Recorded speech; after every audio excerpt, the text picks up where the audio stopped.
Welcome અભિષેક. તમારા જ ઘરમાં આવીને હું તમારું સ્વાગત કરું છું. મેં મારી રીતે તમારા એક બે ઇન્ટ્રોડક્શન વિચાર્યા છે. તો એક એવું હતું કે જેમ સ્વિસ નાઇફની અંદર જુદા જુદા પ્રકારની નાઇફ ભેગી થાય છે, એમાં એક જ માણસની અંદર જુદી જુદી ટેલેન્ટ. બીજો ઓપ્શન તો આ માણસ એવો મોટો ફેમિનિસ્ટ છે, આજની વાતચીત માટે પણ એણે વુમન્સ ડે ચૂઝ કર્યો છે.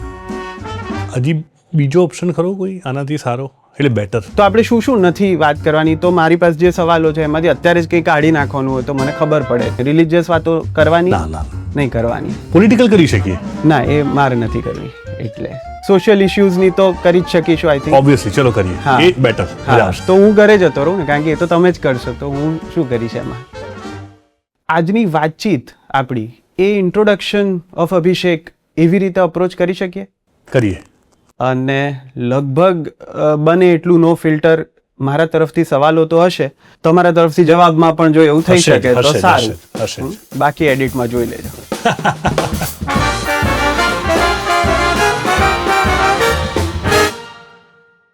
જે સવાલ મારા મનમાં તમને મળ્યો છું ત્યારથી છે, ત્યાંથી શરૂ કરું છું. અને એ હિલ્લારો વિશે નથી. વાહ, ક્યા બાત છે. વાહ, બહુ સરસ, થેન્ક યુ યાર. તો એ હું હવે આજે પૂછી જ લઉં છું કે તમારી એક આંગળી વાંકી છે ને, એ વાંકી કેમ છે? જરા બતાવો ને પ્લીઝ. કે શું અનફિલ્ટર? એટલે શરૂઆત જ આપણે જો નો ફિલ્ટર કરીએ તો આ એક આંગળી વાંકી છે. એક આંગળી છે ને, એ આમ, એટલે હું મજાક કરતો હોઉં છું કે લોકોને વોશરૂમ જવું હોય તો કોઈ આમ કે છે, હું દિશા બી બતાવું છું કે કઈ તરફ જવું છે. એટલે ત્યાં મેન્સ કે એ હોવું જોઈએ. રાઈટ. ક્યાં વાત. મારી આંગળી તૂટી ગયેલી. બહુ આ ઇન્ટરેસ્ટિંગ વાત એવી છે, આમાં હિલ્લારોનો ઉલ્લેખ આવશે બાય ધ વે, સોરી. તમે એ તો તમે લઈ આવ્યા. આંગળી મારી, હું નીચે પાર્કિંગમાં જતો હતો ઘરે કાર કાઢવા માટે, અને મારો પગ લપસ્યો, એટલે મેં બેલેન્સ કરવાનો પ્રયત્ન કર્યો. જેવો બેલેન્સ કર્યો તો મારી આંગળી તૂટી ગઈ. હું જે ડોક્ટર પાસે ગયો, એમનું નામ મારે કહેવું નથી કેમેરા સામે, પણ એ ડોક્ટરે શું કર્યું, આમ કરીને બાંધી દીધું અને એની ઉપર પ્લાસ્ટર કરી દીધું. પછી 9મી ઓગસ્ટના દિવસે મારા હાથમાં પિંક કલરનો પાટો હતો, આવું પ્લાસ્ટર, અને નેશનલ એવોર્ડ અનાઉન્સ થયો. એટલે જે નેશનલ એવોર્ડના જે બધા વિડીયોઝ છે, એ વખતે મારા હાથમાં એ પાટો છે. હવે મારો ટાઈમ્સ ઓફ ઇન્ડિયાનો આખા નેશનલ મીડિયામાં મારો એક ફોટો આવ્યો છે, જે બધે જ છપાયેલો, મુંબઈ બધે. એમાં મારો એક હાથ આમ છે, કેમ કે મારો આ પાટો હતો.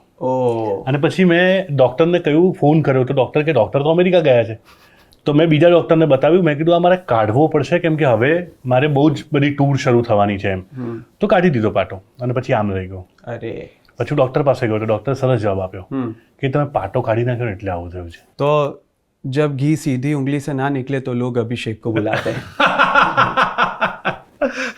લગભગ આ પહેલો સવાલ છે, એવી રીતે આપણે શરૂ કર્યું છે, એ એક ટોન સેટ કરવા માટે છે કે આવી જ વાતો થવાની છે.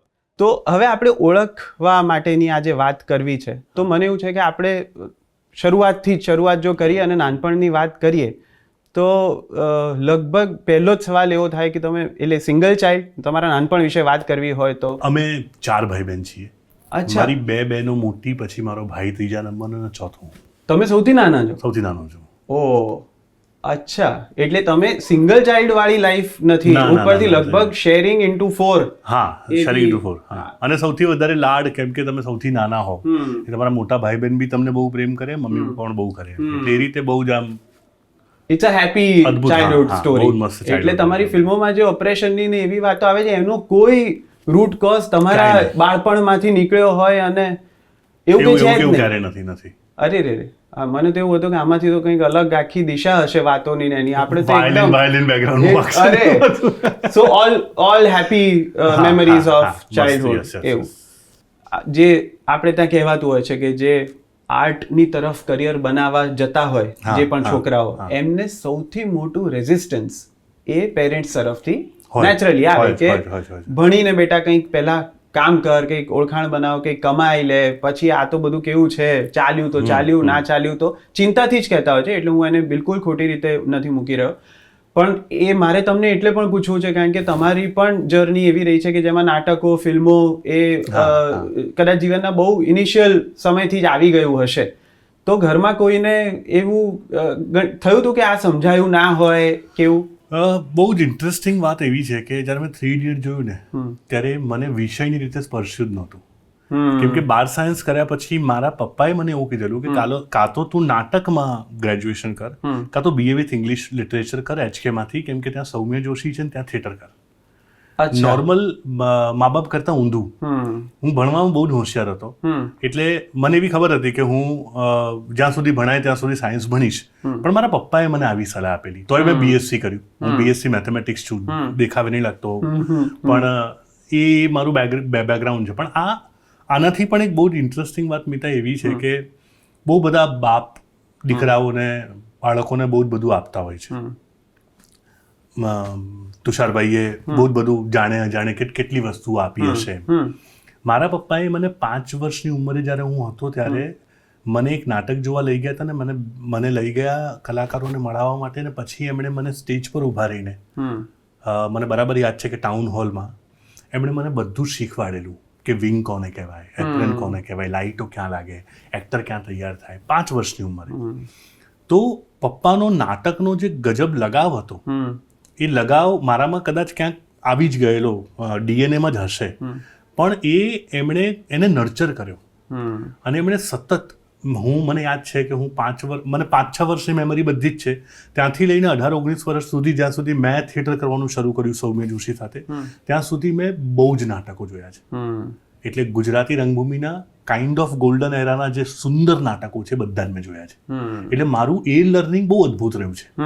અને બીજું કે અમારા ઘરમાં મમ્મી પપ્પાને સિનેમાથી બહુ લગાવ હતો, એટલે ટેલિવિઝન પર આવતી દરેક ફિલ્મ એટલે તમે નામ બોલો એ ફિલ્મ મેં જોઈ છે. તો એ રીતે અમારા ઘરમાં વાતાવરણ બહુ જ આર્ટવાળું હતું, કેમ કે પપ્પાને નાટક પ્રત્યે લગાવ, બેંક ઓફ બરોડામાં નાટકો કરતા હતા, 2-3 સિરિયલમાં બી એમણે રોલ કર્યો છે. અને મમ્મી મારી બહુ સરસ ગાયિકા છે, સરસ ગાય છે મમ્મી. મમ્મી ગુજરાતી લિટરેચરમાં ગ્રેજ્યુએશન કર્યું છે, અને મમ્મીના લીધે મારી બેન બહુ સુંદર ગાય છે, અત્યારે અનાઉન્સર બી છે ઓલ ઇન્ડિયા રેડિયોમાં, કેઝ્યુઅલ અનાઉન્સર છે ઉપર. અને મોટી બેન છે એ પેઇન્ટર છે, ચિત્રકાર બહુ સરસ છે, કેમ કે પપ્પા બહુ સુંદર ચિત્રો દોરતા હતા. અને મારો ભાઈ જે મોટો છે જિગ્નેશ, એ પોતે પણ પેઇન્ટર છે. અને એ મારામાં બિલકુલ ના આવ્યું પપ્પાનું. અને પપ્પાનું મારામાં કદાચ પેલી નાટકની ને ફિલ્મોની ને બધી જે મૂળ વાર્તા કથનની જે સ્ટોરી ટેલિંગની જે પેલી તડપ હોય, એ ક્યાંક મારામાં રિફ્લેક્ટ થઈ. ચિત્ર નહીં તો ચલચિત્ર ક્યાં આવું કંઈક આવું બેકગ્રાઉન્ડ મારું રહ્યું છે ને આ પ્રકારનું બાળપણ રહ્યું છે. લગભગ જ્યાં મમ્મી પપ્પાઓનું જ્યાં નથી હોતું આ કોન્ટ્રીબ્યુશન, ત્યાં સ્કૂલનું ઘણી વખત હોય છે. તો તમારે આમાં મારે ખાલી સ્કૂલ ડેઝની વાત જો કરવી હોય કે આમાં ઘરેથી તો આ મળ્યું જ, પણ તમારું સ્કૂલિંગ કેવી રીતનું રહ્યું હતું, ક્યાં ભણ્યા, કેવી રીતનું વાતાવરણ? મારી સ્કૂલનું મારા ઘડતરમાં કોઈ જ ભાગ નથી. એનું કારણ એવું છે મેં 5 સ્કૂલો બદલી છે. અને મને નાનપણથી નાટક કરવાનો એટલો બધો ચસ્કો કે પેલી બાલભવન પહેલા હતું જે આપણે કોર્પોરેશનમાં, એની કોમ્પિટિશન્સમાં હું ભાગ લઉં, એના એકાંકી સ્પર્ધામાં હું જીતીને આવું, એની મોનો એક્ટિંગમાં હું જીતીને આવું, આવું બધું કરતો હતો. કે મારી સ્કૂલો જેટલી પણ સ્કૂલ હતી એમાંથી થિયેટર નહોતું થતું. પહેલી સ્કૂલ જે હતી વિશ્વવિદ્યાલય, એમાં મેં મારી જિંદગીમાં 7મા વર્ષે પહેલી વાર નાટક કર્યું, જંગલને જીવવા દો, ચંદ્રકાંત ઠક્કરનું. એ નાટક મારું કદાચ સ્કૂલ ડેઝનું એકમાત્ર નાટક. અચ્છા, એટલે આખા સ્કૂલ લાઈફ કહી શકાય. પણ 12 પછી નાટકો નાના મોટા થતા હતા, બાલભવનના ને એવા બધા. પણ એટલે સ્કૂલનો એ રીતે હું જે અત્યારે કરું છું એમાં એ નર્ચરિંગમાં સ્કૂલનો કોઈ ભાગ નથી. એટલે સ્કૂલમાં આમ સ્ટેજ અને આવી એક્ટિવિટીઝ એ હોવી જોઈએ, અને હોય તો કદાચ વધારે ફાયદો થઈ શકે એવું તમે માનો તો ખરા? અને એટલે જ કદાચ મને છે ને બહુ જ અંદરથી એવું હતું કે હું જલ્દી 12મું પાસ કરું અને નાટકમાં જોડાઉં. એટલે હું જેવું ગ્રેજ્યુએશનમાં ગુજરાત આર્ટ્સ એન્ડ સાયન્સ કોલેજમાં BSc મેથેમેટિક્સમાં એડમિશન લીધું, એડમિશન લઈને ધારો કે મારું 11 વાગે એડમિશન થયું તો હું સીધો HK આર્ટ્સ પહોંચ્યો અને સૌમ્ય જોશીને મળ્યો. તો સાહેબ મારે નાટક કરવું છે. અને સાહેબે કીધું કે આપણે ફીડિંગ થિયેટર નામની સંસ્થા શરૂ કરીએ છીએ, તો આવને બુધવારે એમ. અને ફીડિંગની પહેલી મિટિંગથી હું એમાં જોડાઈ ગયો, અને એ પછી મારા જીવનનો બહુ મોટો હિસ્સો અને મારું ઘડતર ત્યાંથી શરૂ થયું. તો આ સાયન્સ તરફ જવાનું આમ એટલે એ જે બહુ ક્લિયરલી તમારો ઝુકાવ જે છે એ જો થિયેટર અથવા તો આવી એક્ટિવિટીઝ કે જેમાં તમે ક્રિએટિવલી પોતાને જોઈ શકતા હતા વધારે, અથવા તો તમે વધારે એ તરફ જવા માંગતા હતા, તો આ ખાલી આ પહેલા નંબરે આવવાનું એક પ્રેશર કે ના સાયન્સ લેવું એટલે લેવું, એવું નહોતું. એવું હતું કે મિડલ ક્લાસ ફેમિલીમાં તમે જ્યારે પપ્પા બેંકમાં નોકરી કરતા હોય અને ત્યારે તમને બી ખબર હોય કે તમારી પાસે એવું કોઈ બેકગ્રાઉન્ડ નથી કે જેના લીધે કાલે તમે કોઈક જગ્યાએ જઈને કોઈ પેઢી પર બેસી શકશો. એટલે બહુ અર્લી સ્ટેજમાં એ અન્ડરસ્ટેન્ડિંગ બની ગઈ હતી, કદાચ 14-15 વર્ષે. અને એટલે મને ને મારા ભાઈને બંનેને એવું હતું કે સરકારી નોકરી લઈ લેવી છે પહેલા. કેમ કે મને એવું હતું કે હું, અને આઈ ડોન્ટ નો કેવી રીતે, પણ મેં બહુ લોકોને આ ફિલ્ડમાં નિષ્ફળ થતા જોયેલા બહુ નાની ઉંમરે. એટલે નક્કી કરેલું કે સરકારી નોકરી પહેલા જ લેવાની. એટલે હું ને મારો ભાઈ ફિઝિક્સમાં BSc થયો અને હું મેથેમેટિક્સમાં થયો. અને અમે જેવું ગ્રેજ્યુએશન પૂરું થયું તરત કોમ્પિટિટિવ એક્ઝામ શરૂ કરી દીધી. અને આઈ વોઝ વેરી લકી કે મેં 5 એક્ઝામ આપી, હું 5 પાસ થયો. જો મેં આકાશવાણીની નોકરી ના લીધી હોત તો હું ક્યાંક અત્યારે ઇન્કમટેક્સ ઇન્સ્પેક્ટર હોત, અથવા તો સેન્ટ્રલ પોલીસમાં ઇન્સ્પેક્ટર હોત, અથવા તો દાહોદની કોર્ટમાં અસિસ્ટન્ટ હોત. એનો તો ઓર્ડર પડ્યો મારી પાસે કે આઈને જોઈન કરો. તો સાયન્સ ભણવામાં હોશિયાર હોવાને લીધે નહીં, પણ એક કદાચ શ્યોરિટી, સિક્યોરિટી મળી જશે આના લીધે એટલે જ પકડી રાખ્યું. એનો ફાયદો બી થયો પણ મને. આ એક થોડુંક આપણને જે દુઃખ આપે એવી વાત એ છે કે આપણે હજી પણ કોઈ પણ કલાને એ રીતે નથી જોઈ શકતા કે જે તમને કોઈક રીતનું આર્થિક એક અશ્યોરન્સ ફીલ કરાવે કે હું કોઈ પણ રીતની કલામાં આગળ જવા માંગતો હોઈશ, અથવા તો હું કલાકાર બનવા માંગતો હોઈશ, તો મારે ચિંતા નહીં કરવી પડે. અથવા તો આ જેમ સોસાયટીમાં જો મમ્મી પપ્પાની ચિંતાઓ રહે છે તો એની પાછળ ક્યાંક ને ક્યાંક એ લોકો સાચા છે એવું ફરી સાબિત આ વાતથી જ થાય છે કે ટેલેન્ટેડ હોવા છતાં ક્યાંક એ ચિંતા તો હતી જ કે આમાં કરિયર બનાવવું એ તો.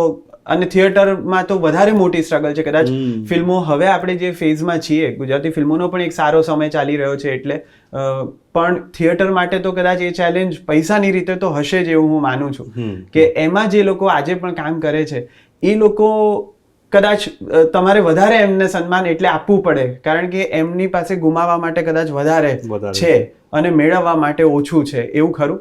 બહુ સાચી વાત, બહુ સાચી વાત. તો થિયેટર અને ફિલ્મોમાં આજે કમિટમેન્ટ જે થિયેટરના લોકોનું છે એ ફિલ્મોમાં જે લોકો આવે છે એના કરતાં એમને થોડુંક વધારે આપણે જો રિસ્પેક્ટફુલી જોઈ શકીએ તો જોવું જ જોઈએ. કેમ કે મને તો એવા 2-3 નામો બી યાદ આવે છે કે જે લોકોએ આખી જિંદગી આ કર્યું અને પોતાની શરતે કર્યું. અને પોતાની શરતે એટલે પોતાની શરતે બોલવામાં બહુ સારું લાગે, પણ પોતાની શરતે એટલે મારું ગમતું જ કામ કરીશ અને ત્યાં ટકી રહેવું અને એ રીતે કામ કરવું એ બહુ જ હમણાં જ જે આમ મારા ગુરુ, કેમ કે એમની પાસે બહુ શીખ્યો છું. હમણાં જેમનું દેહાંત થયું, રાજુ બારોટ, એમના વિશે જ્યારે બોલવાનું થયું ત્યારે મેં એ જ કહેલું કે આ માણસ ખુમારીને જીવ્યો છે. કેમ કે એણે એ જ કર્યું જેને કરવું હતું. ગમતા નાટકો જ કર્યા અને કમર્શિયલ નાટકો જેને કમર્શિયલ નાટક કહે છે એ ના કર્યા અને એ રીતે જ જીવ્યા ને ખુમારીથી ગયા. બહુ સરસ. પણ આ બધું બોલવામાં બહુ સરસ લાગે છે. આને તમે જો પેલી બેલેન્સ શીટમાં મૂકો ને તો તમને ખબર પડે કે આ કેટલું અઘરું છે. મને છે ને હંમેશા આ નાનપણની વાત કરીએ ને તો મને એવું પૂછવાનું મન થાય કે તમારું પહેલું ઘર તમને યાદ ખરું? યાદ છે મને. તમે જો વિઝ્યુઅલી ડિસ્ક્રાઇબ કરો, ધારો કે આપણે ફોટો ના જોયો હોય, હું નથી જોતો અત્યારે ફોટો, તો તમે મને ખાલી એવું બતાવી શકો કે આ ઘર કેવું હતું? તો મારી દીકરી સાંજને હું 2 દિવસ પહેલા જ વાત કરતો હતો. એણે એના રૂમ વિશે કંઈક વાત ચાલતી હતી, તો એણે એવું કીધું કે મારા રૂમમાં આ કલર હોવો જોઈએ, એવું કંઈક બોલી એમ. તો મેં સાંજને એવું કીધું તો સાંજે અમે લોકો જ્યારે હું તારા જેવડો હતો ને ત્યારે અમે જે ઘરમાં રહેતા હતા એ ઘરમાં ટોટલ થઈને 2 જ રૂમ હતા. એ 2 જ રૂમમાં બધું જ આવી ગયું અને અમે 6 જણા રહેતા. 6 જણા. એટલે સાંજને થોડું અનબિલિવેબલ લાગ્યું. પછી એણે પૂછ્યું એટલે મેં એને જણાવ્યું કે એક મોટા રૂમ જેવું જે મેઇન રૂમ હોય, રાઈટ, અને એમાં જ ખૂણામાં રસોડું હોય અને એક ઓસરી જેવું જે બાંધેલું હોય એટલે એ બીજા રૂમ જેવું થઈ ગયું જ્યાં અમે લોકો સૂઈએ, અને એક બહાર ચોકડી જેવું હોય, એવું જ ઘર હતું. અને એક જ બાથરૂમ હોય, નાનકડું ને એવું ઘર હતું. અને અમે 6 જણા રહેતા હતા. તો ત્યારે ઘર નાનું નહોતું લાગતું, પણ જેમ જેમ મોટા થતા ગયા એમ આ કેવી વાત છે કે તમે અફોર્ડ કરી શકો ને એટલે તમને બધી તકલીફો દેખાવા લાગે. બાકી તમને બાથરૂમ ના હોય તોય ચાલે, તો એ બહુ જ મજાનું અને આવું મેં જેવું ડિસ્ક્રાઇબ કર્યું એવું ઘર હતું. તો મને એ કહો કે ભેગા હતા જ્યારે સ્પેસ નહોતી ત્યારનો આનંદ એવો શું હતો કે જે અત્યારે આપણી પાસે સ્પેસ છે ત્યારે આપણને નથી મળતો? એ જે સાથે હોઈએ ને ત્યારે તમે છે ને લો ફીલ કરતા હોવ ને તો જાત સાથે વાત કરો, રાઈટ? ત્યાં તમને જાત સાથે વાત કરવાનો સમય જ ના મળે. 6 જણા છે એક ઘરમાં, નાનકડું ઘર છે, એટલે કોઈકનું કંઈક ચાલતું હોય, બીજાનું કશુંક ચાલતું હોય, ટીવી ચાલતું હોય તો બધા મજા કરતા હોય. એટલે તમે એ વખતે જે સ્પેસમાં તમારી જાતને સવાલ કરો છો અને કદાચ નેગેટિવ ઝોનમાં વધારે જતા રહો છો, ત્યારે તમે વાત કરીને, કાં તો મસ્તી કરીને ભાઈ બહેન સાથે, કાં તો ટીવી જોઈને, કાં તો જેમ કે કોઈ તમારું હૃદય તૂટ્યું હોય અને તમે 5 જણા એક ઘરમાં રહેતા હો અને ત્યારે તમારી પાસે સ્કોપ જ નથી કે તમે ખૂણામાં જઈને રડો, તો એ જે તમારું રડવું જે છે ને એ ધીરે ધીરે સુકાઈ જાય. એટલે તમે ભૂલી જાઓ રડવાનું અને તમને ખબર ના પડે કે તમારી કાઇન્ડ ઓફ થેરપી થઈ ગઈ.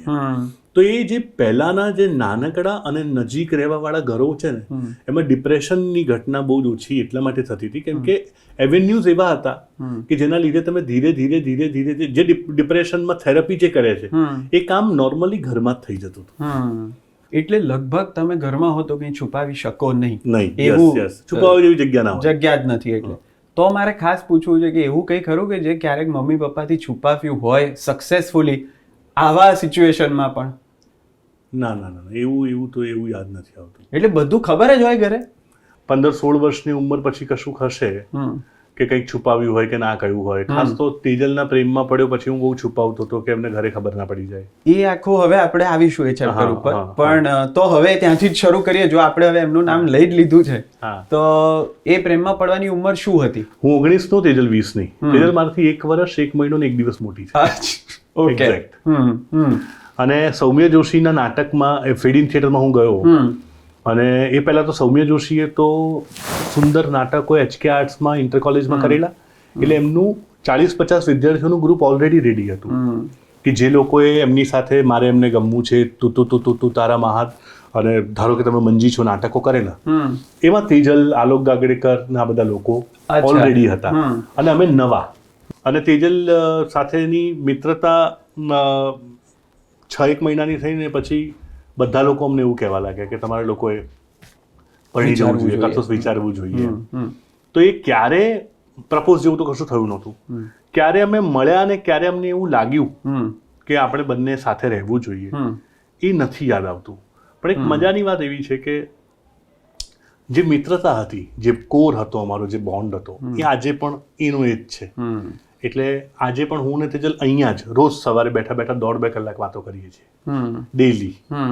અને એ વખતે કોઈ જાતના એવા ગણિતો, બીજું સમાનતા ને એવી બધું બોલવામાં બહુ સારું લાગે, પણ અમારા બે વચ્ચે એક પ્રકારનું એ પ્રકારની સમાનતા છે જ પહેલેથી કે ઘરમાં ઘરની જવાબદારી બંનેની છે તો બંનેની હોય જ. તેજલ ચૂઝ કરે છે કે એને શું કરવું, એ જ પોતે નક્કી કરે કે એ શું કરશે, અને એ બેલેન્સ અમે બંને બહુ સરસ કરી શકીએ છીએ કેમ કે અમારો કોર પેલો પરણવાનો, પતિ પત્નીનો, એ બધા ગણિતોનો નથી.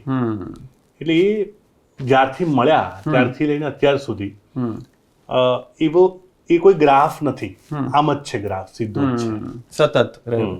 એટલે જોડીઓ મેડ ઇન હેવન હોય, તમારી ફેડ ઇન હેવન. ઓહો ક્યાં બરાબર, આવું બધું થશે વચ્ચે વચ્ચે. અને સૌમ્યભાઈનું નામ આપણે વારે વારે સાંભળ્યું અત્યારે, એટલે મને એવું થાય છે કે તમે જે ઉંમરે અને જે સપનાઓ લઈને કદાચ એક ફેડિન ગ્રુપનો ભાગ બનવા ગયા હતા, એ જ ઉંમરે તમારી એક યુનિવર્સિટી સૌમ્ય જોશી તરીકે તમારી સામે હતી. તમે જો કહી શકો કે એ શું હતું કે જે મારી પાસે પહેલા નહોતું અને મારી જિંદગીમાં આ સૌમ્ય જોશીના આવ્યા પછી આટલું એડ થયું છે પોતાનામાં. એક જે બહુ ગજબ એમનામાંથી જે શીખવા મળ્યું એ હતું કે ડેડિકેશન. દુનિયા આગી પાછી થઈ જાય, તમે આર્ટને ડાબા હાથે ના લઈ શકો. નાટકનો શો હોય, મરી જાઓ પણ નાટક થશે. એ બહુ જલદ ડેડિકેશન, એ જ શીખવા મળ્યું. કેમ કે તમે નવા હો ત્યારે તમને નાટક કરવાનું છે, રિહર્સલ કરવાના છે, પણ સૌમ્ય જોશી પાસેથી હું એવું શીખ્યો કે આ મસ્તી નથી. મરી જાઓ કાં તો નાટક કરો, મરી જાઓ કાં તો જીવો નહીં, મરો કાં તો નાટક કરો. આલોક ગાગડેકરના ફાધર એક્સપાયર થઈ ગયા, અમે લોકો બેસવા ગયેલા અને 2 દિવસ પછી શો હતો ને સાહેબે કીધું કે આલોક નાટક કેન્સલ કરીએ છીએ. આલોક કે ના સાહેબ નાટક થશે એવું. અને સૌમ્ય જોશી ત્યારે એવું ના કીધું કે ના ના ના રહેવા દે એમ. સાહેબને ખબર હતી કે આ કરશે નાટક, અને નાટક થયું અને અદ્ભુત નાટક ભજવાયું.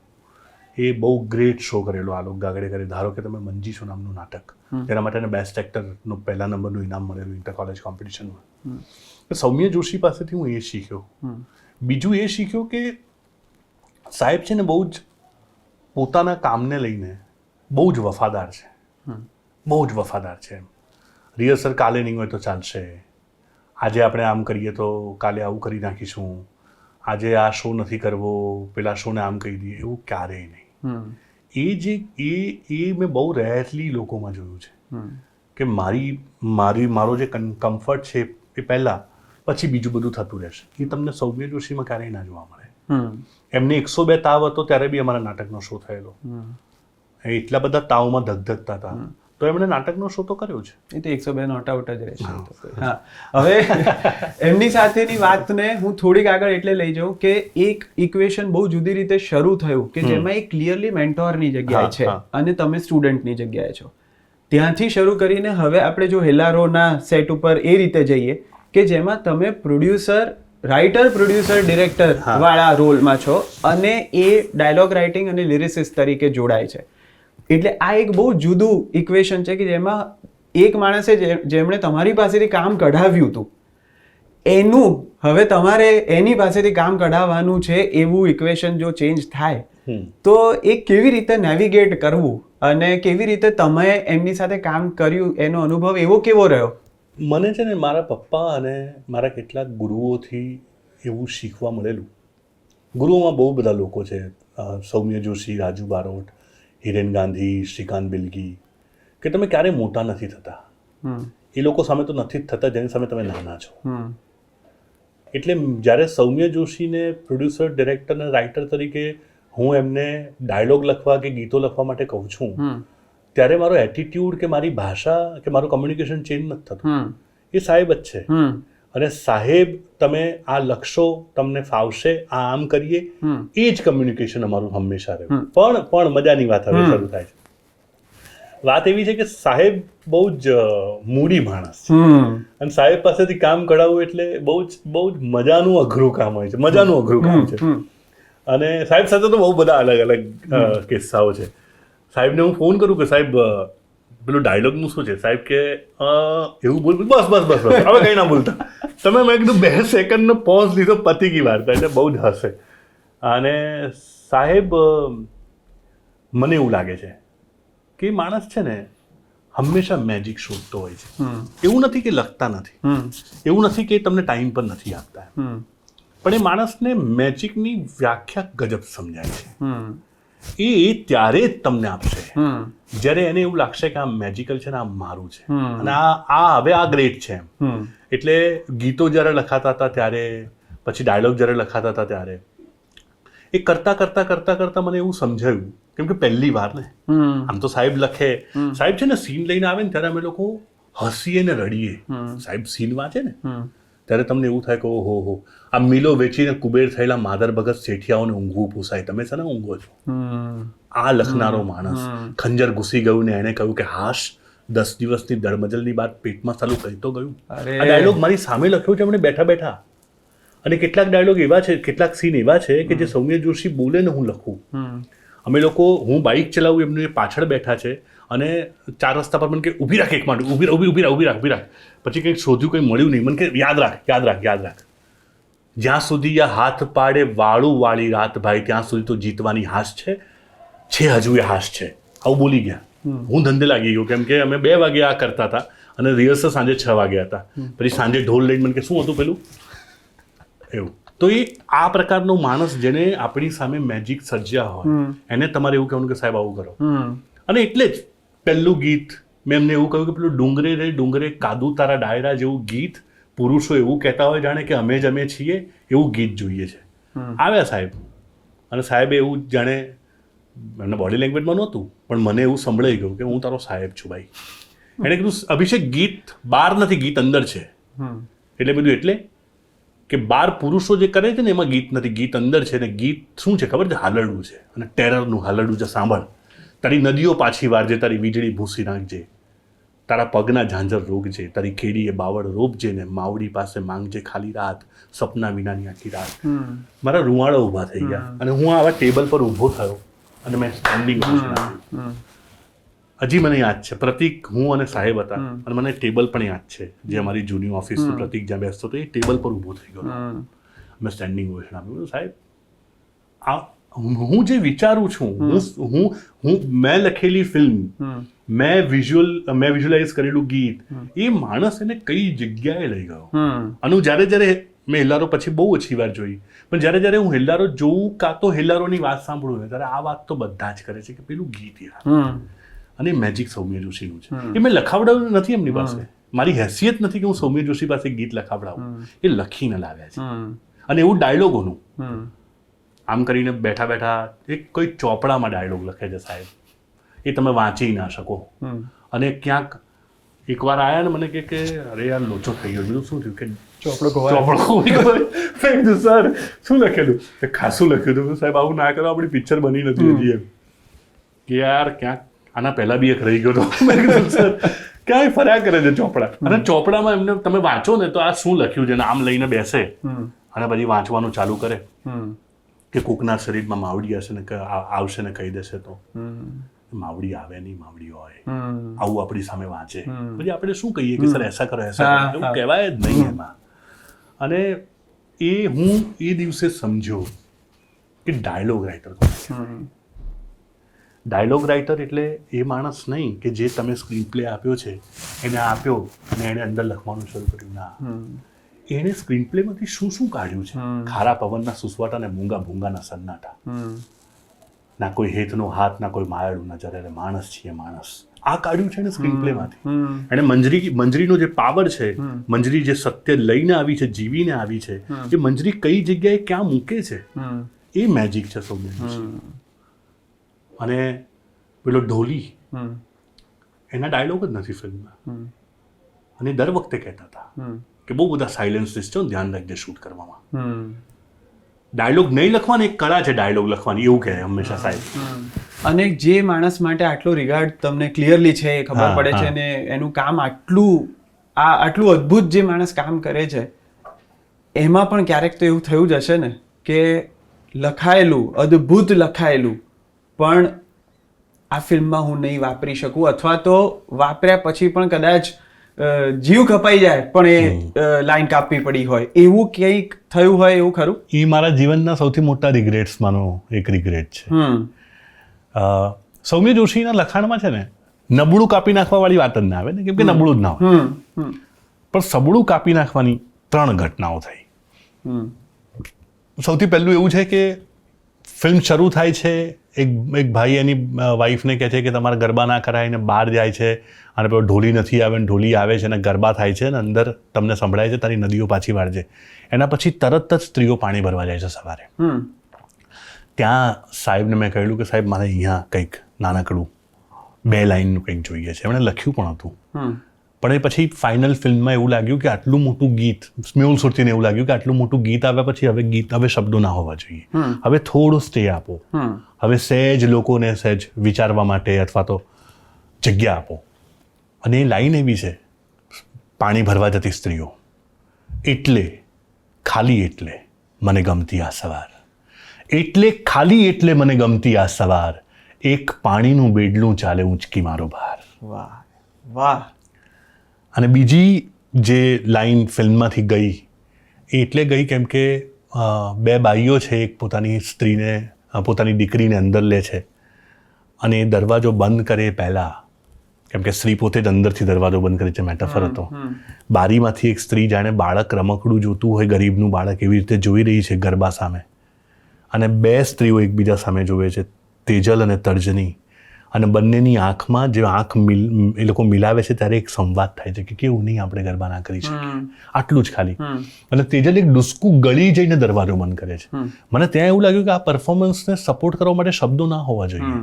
મને શબ્દો વારે નડતા હતા, અદ્ભુત શબ્દો હોવા છતાં એ ફિલ્મમાં મ્યુટ કરેલા છે. અને એ એવું કહે છે કે વેંત છેટા અજવાસ, વેંત છેટા અજવાસ છે અને વેંત છેટા છે તેજ. વેંત છેટા એટલે આટલું જ, નજીક જ છે. અજવાળું આટલું નજીક છે અને તેજ બી આટલું નજીક છે કે વેંત છેટા અજવાસ છે અને વેંત છેટા છે તેજ. પગલા કહેતા બેડીઓને આ ચાલવા દેજો સહેજ. વાહ, ક્યા બાત, આ લાઈન. ક્યા બાત. અને ત્રીજું, જ્યારે અર્જણ મંજરી ને એનું કંઈક જોતો જરા ખૂંચે છે કંઈક, પેલી મંજરી નજીક આવે છે, પેલો મંજરીની સામે જુએ છે, એને પકડી લે છે અને પછી એ બહાર ગરબા કરી રહ્યો છે, કૂદકા મારતો મારતો. આર્જવે પાત્ર ભજવ્યું છે અર્જણ. અને અંદર મંજરી ખાટલામાં સૂતી છે અને એને એવું સમજાય છે કે હું કઈ જગ્યાએ આવી ગઈ. અને ત્યાં તમે જો ફિલ્મ જુઓ તો તમને આદિત્ય ગઢવીના ઘેઘૂર અવાજમાં સંભળાશે કે તારા ઓરતા ચૂલે નાખજે, તારા મનનું મનમાં રાખજે. આના પહેલાં એક છંદ, એક દુહો હતો. એ દુહો ડ્યુરેશનમાં વર્ક જ નહોતો કરતો. એ રાખીએ કાં તો પેલું રાખીએ. હવે પેલું એટલા માટે રાખવું જોઈએ કેમ કે ગીતની જે પંક્તિ પહેલાં અપાઈ છે એની સાથે એનો એક બીજો ભાગ છે, એટલે રાખવું જ પડે. તો પેલું નીકળી ગયું. એ નીકળ્યું એ એટલું બધું અદ્ભુત હતું. એ મને સૌમ્ય જોશીની મારી ગમતી કવિતાઓમાંની એક કવિતા. 2 લાઈન છે. દીધી એક ઝાંઝરી પણ દીધું નહીં છન, દીધી એક ઝાંઝરી પણ દીધું નહીં છન, દેવું નહોતું મનનું તો દીધું કેમ મન. અરે રે, ક્યા બાત હે. આ બહુ મેં સાહેબને જ્યારે એકવાર કીધું કે સાહેબ આ 3 વસ્તુ કાપી નાખી છે, તો સાહેબે એમની ભાષામાં રિએક્ટ કર્યું. પછી એમણે એવું બી કીધું કે આ તો ગજબ છે યાર. સાહેબ આમ પોતાના સર્જનો વિશે એવું ક્યારેક કહે નહીં, પણ મજાકમાં એવું કે તો સોલિડ છે, આ કંઈક બીજે વાપરી છે. મેં હંમેશા જોયું છે કે બોલિવૂડ હોય કે કોઈ પણ ઇન્ડસ્ટ્રી હોય, જ્યારે ડિરેક્ટર લખે છે ને સ્ક્રિપ્ટ, ત્યારે પોસ્ટર ઉપર રિટન એન્ડ ડિરેક્ટેડ બાય એવું આવે છે, બરાબર. અને જ્યારે ડિરેક્ટર માત્ર ડિરેક્ટ કરે છે ત્યારે ડિરેક્ટેડ બાય એવું આવે છે. તો મને હંમેશા એવું લાગ્યું છે કે રિટર્ન વાળી ક્રેડિટ છે ને એ ત્યારે જ અગત્યની થાય છે ભાઈ, જ્યારે હું કરી રહ્યો છું, ડિરેક્ટર કરી રહ્યો છે આ કામ, એટલે અગત્યની છે, વર્ધી છે. બાકી આ કામ વર્ધી નથી પોસ્ટરનું, આ ડિરેક્ટર કરે છે એટલે વર્ધી છે પોસ્ટરનું, બાકી નથી. કામની નું ઇમ્પોર્ટન્સ નથી. પછી મેં એવું જોયું કે જ્યારે ડિરેક્ટર એડિટર હોય છે ને ત્યારે તો રિટર્ન ડિરેક્ટેડ એડિટેડ બાય એવું પણ આવે. એટલે હું ક્લિયરલી એ સમજુ છું કે તમારે જો એવું હોય કે મારી ક્રેડિટની આ જગ્યા હોવી જોઈએ તો તમારે ડિરેક્ટર થઈ જવું જોઈએ. જેને કારણે ઘણા સારા રાઇટર્સ મીડિયોકર ડિરેક્ટર બનવા તરફ જતા રહેશે એવો એક ફિયર જો મારા જેવા લોકોના મનમાં હોય કે આ સિવાય તો મળવાથી રહ્યું, સિવાય કે તમારી જેમ જો જેના પ્રોડક્શન હાઉસીસ પણ હોય એ લોકો એ વાત સાથે આગળ ચાલે કે જે સાચું છે એને પ્રેક્ટિસમાં લાવવાની વાત છે. Content is king, content is king એવું અમે બધે જઈને બોલીએ, એના કરતાં કોન્ટેન્ટ જે કરે છે એને ખાલી એક નામ આપી દઈએ. કારણ કે આ પોસ્ટર ઉપર જગ્યા નથી અથવા ટ્રેલરમાં એક સ્લાઇડ મૂકવાની જગ્યા નથી. એ લોજિક તો લગભગ સમજાય એવું નથી. બહુ જ ઇન્ટરેસ્ટિંગ સવાલ કર્યો કે એક તો છે ને ક્રેડિટ આપવામાં આપણે લોકો બહુ નબળા છીએ. અને મજાની વાત એવી છે, એટલે બહુ ઇન્ટરેસ્ટિંગ વાત કહું અને આ પોડકાસ્ટમાં જવી પણ જોઈએ. જ્યારે હું ઉંબરો બનાવતો હતો ને ત્યારે ધબકારોની વાર્તા મેં લખી અને હું એ ફિલ્મ બનાવવાનો હતો. એક્ટર ઓન બોર્ડ હતા અને મારી પાસે સમય નહોતો, એટલે મારો કો રાઇટર કેયુ એને મેં કહ્યું કે આપણે લખીએ, તું લખ, હું લંડન શૂટિંગ કરવા જાઉં, પાછો આવું ત્યાં સુધી આ સ્ક્રિપ્ટ રેડી થાય ને આપણે શૂટિંગ કરીશું. કેયુને મેં લખવા આપી.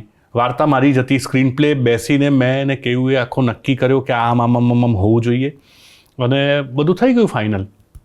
અને કેયુએ લખવાનું શરૂ કર્યું અને હું જ્યારે પાછો આવ્યો ત્યારે કેયુથી એ લખાયું નહીં.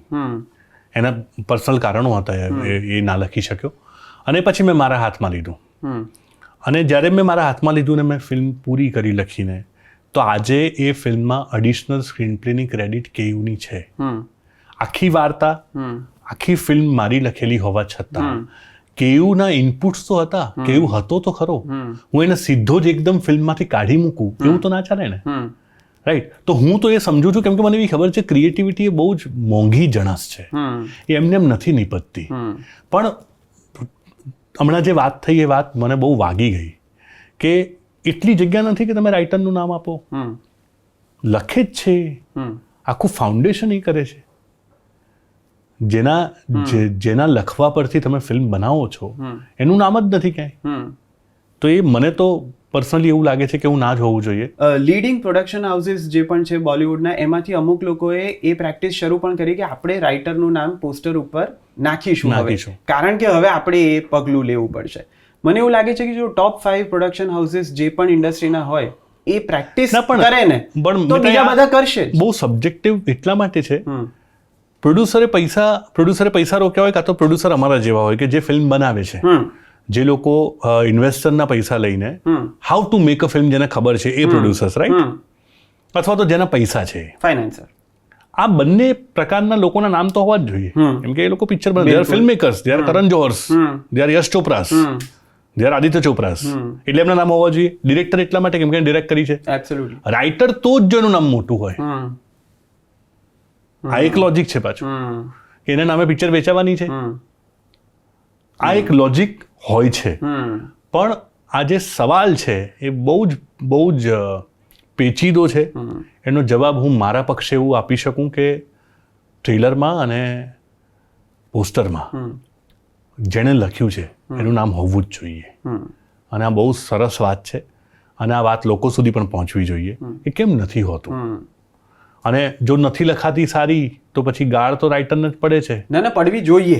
હા, કારણ કે એવું પણ ના હોવું જોઈએ કે જ્યારે નથી, એટલા માટે પણ કે આ છે ને ક્રેડિટ શેર કરવાની વાત હું જ્યારે પણ કરું છું ને ત્યારે હું બ્લેમ શેર કરવાની પણ કરું છું. કારણ કે ફિલ્મ સારી તો જ બને છે જો વાર્તા સારી હોય. તો ફિલ્મ નથી પણ સારી બનતી તો શોધીને આવી જવાનું. એટલે એ હોવો પણ જોઈએ. જ્યારે લોકોને કંઈ નથી ગમ્યું એના મૂળમાં પણ વાર્તા છે, જ્યારે લોકોને કંઈ ગમ્યું છે એના મૂળમાં પણ વાર્તા જ છે. તો બંને હોવા જ જોઈએ, તો જ આપણે એને એક કામને એ જગ્યા આપી શકીશું જે એ ડિઝર્વ કરે છે. મારે ધબકારોની વાત વચ્ચે હવે તમે મેન્શન કરી જ છે, તો કદાચ એના વિશે તમે બહુ ના પણ કહી શકો, તો પણ એકાદ એના સબ્જેક્ટ વિશે જો કંઈ કહી શકો કે શું?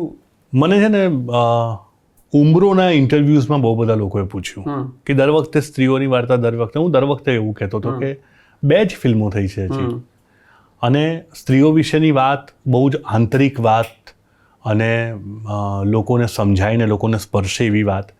પણ એવું કેમ વિચારો કે સ્ત્રીઓની વાત છે? હેલ્લારો વંચિતોની વાર્તા છે, એવા લોકોની વાર્તા છે કે જે લોકોને સમાજ એવું કહે છે કે તારે આ કરવાનું છે કેમ કે હું તને આમ કહું છું, એની વાર્તા છે. ઉમરો એવા લોકોની વાર્તા છે કે જે લોકો કોઈ અસમંજસમાં છે અને એને ઉમરો ઓળંગવાનો છે જિંદગીનો, એક નાનકડું એક ડિસિઝન. તો હું હંમેશા એ જવાબ આપતો હતો, અને છેવટે ત્રીજી ફિલ્મ જે બની એની પ્રોટેગનિસ્ટ સ્ત્રી નથી, સ્ત્રીઓ નથી.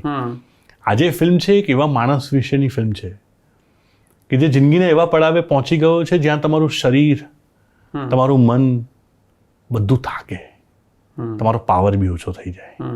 મેં બહુ લોકો જોયા કે જે લોકો એક સમયે માફી માંગી લે છે એક ઉંમરે.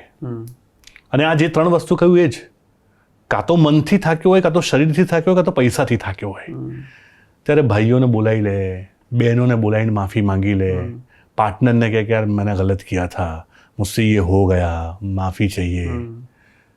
તો મને એવું થયું કે યાર આવા લોકોની વાર્તા કહેવાવી જોઈએ. અને વાર્તાનું કહેવાનું જે હાર્દ છે ને એવું છે કે માફી આપનારો મોટો નથી અને માફી માંગનારો મોટો નથી. ઇમ્પેક્ટની વાત કરો.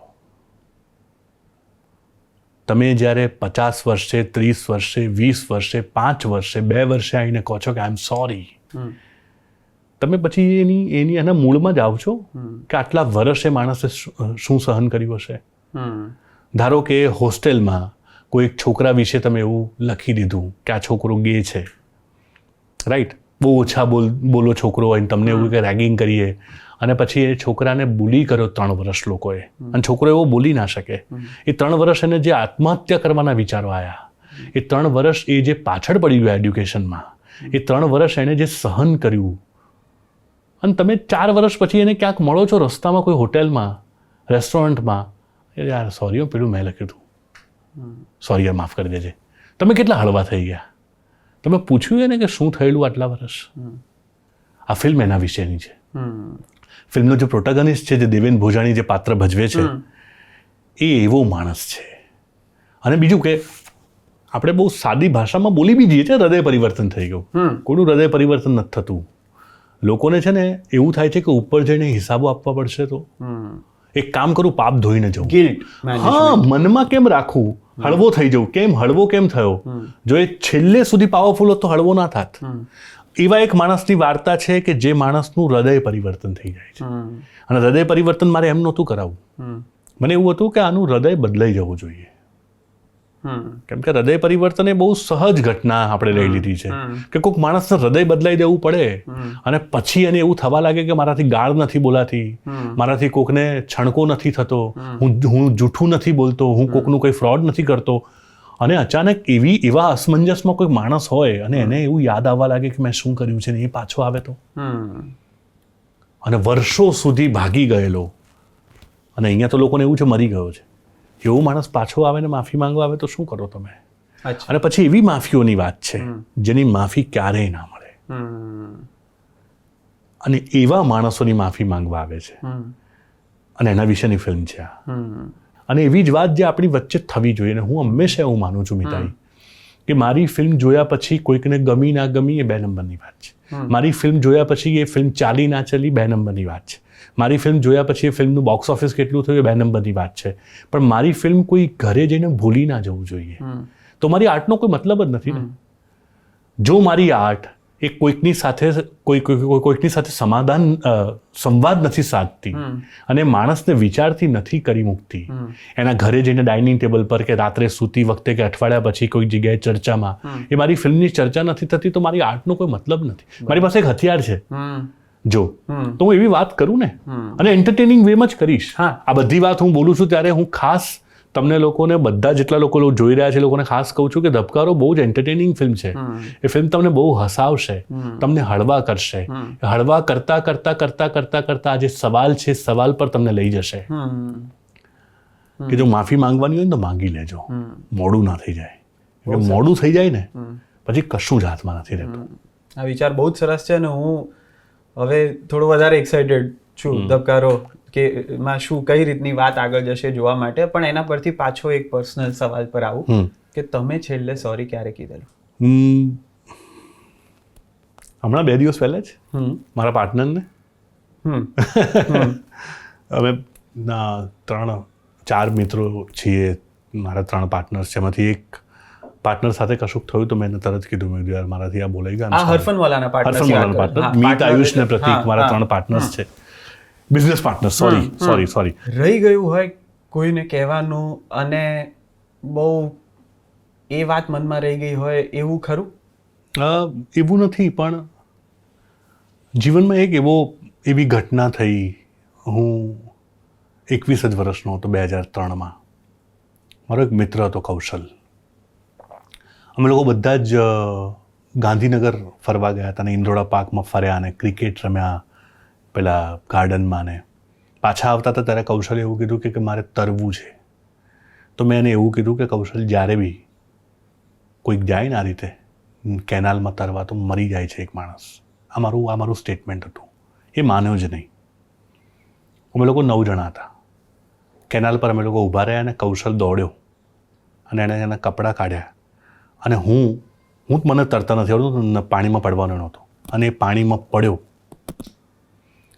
અને અદ્ભુત, એણે 50 લોકોને તરવાનું શીખવાડેલું કૌશલે. એ તર્યો, મસ્ત ગયો 30 ફૂટ, પાછો આવ્યો. જેવું એણે આમ પાછો થયો પછી ત્યાંથી પાછો જ નાહી શક્યો. પછી એનો પગ ફસાવા લાગ્યો. એ અંદર ગયો, બહાર ગયો, અંદર ગયો, બહાર ગયો. એની આંખ મારી સાથે આંખ મિલાવતી હતી, અને એણે મને એવું કીધેલું કે બચાવી લે અભિષેક, અને નહોતો બચાવી શક્યો. એટલે જો મારું કશું સોરી કહેવાનું રહી ગયું હોય ને તો કૌશલ જો ફરીથી જીવતો થાય ને તો મારે એને સોરી કહેવું છે. આપણે થોડુંક હવે બીજી વાત તરફ જઈએ. હેલ્લારોથી ધબકારો સુધીની તમારી જે જર્ની રહી એમાં તમે કેરેક્ટરના ટ્રાન્સફોર્મેશનની વાત કરી, તો મારે તમને એ પણ પૂછવું છે કે તમારી અંદર વ્યક્તિ તરીકે, ડિરેક્ટર તરીકેની વાત હું નથી કરવા માંગતો, પણ જે હેલ્લારો બનાવનાર વ્યક્તિ હતો અને જેણે ધબકારો બનાવી, એ વચ્ચેના આટલા વર્ષોમાં આજે હવે તમે પોતાને જુઓ તો તમને પોતાનામાં શું બદલાવ આવ્યો હોય એવું દેખાય છે? હું એવું માનું છું કે જે કેરેક્ટરિસ્ટિક જે છે ને કે તમે બહુ ગુસ્સો કરો, ઓછો ગુસ્સો કરો, તમને બહુ ઈર્ષા થાય, તમને ઓછી ઈર્ષા થાય, તમે બહુ પ્રેમ કરો લોકોને, તમને લોકો ના ગમતા હોય, આ બધા કેરેક્ટરિસ્ટિક છે ને એ જન્મ સાથે આવે અને તમારું મૃત્યુ સાથે જાય એવું હું માનું છું. અને એ વૈશ્વિક સત્ય છે, સાયન્સ છે કે જે તમને જેનેટિકલી જે મળ્યું છે ને એ તમારામાંથી ક્યારેય ના જાય. તમે એને કંટ્રોલ કરી શકો. અને લોકોની સામે આ જે કેટલીક નેગેટિવિટી છે એને કંટ્રોલ કરવી, અને એની એક ડેફિનેશન છે એને કહેવાય સંસ્કાર. કે તમે જે તમારી નબળાઈઓ છે એ લોકો સામે ના રજૂ કરો એને સંસ્કાર કહેવાય. પણ એવું કશું જ નથી બદલાતું, એટલે મારામાં એવું કશું નથી બદલાયું. પણ બીજા બધા ચેન્જીસ એવા આવ્યા કે જેમ કે હું એ વખતે નોકરી કરતો હતો. 2019માં જ્યારે નેશનલ એવોર્ડ મળ્યો, મેં ફિલ્મ બનાવી, એના પછી મેં નોકરી છોડી. એટલે પેલી એક પ્રકારની લાઈફસ્ટાઈલ હતી કે હું રોજ નોકરી જતો હતો, એક પ્રકારનું પ્રેશર બી હોય અને એની સાથે હું બેલેન્સ કરતો હતો. એટલે એક માણસ તરીકે હું થોડો હવે મુક્ત થયો છું. મારું સંપૂર્ણ કોન્સન્ટ્રેશન માત્ર ને માત્ર મારી ક્રિએટિવિટી પર છે.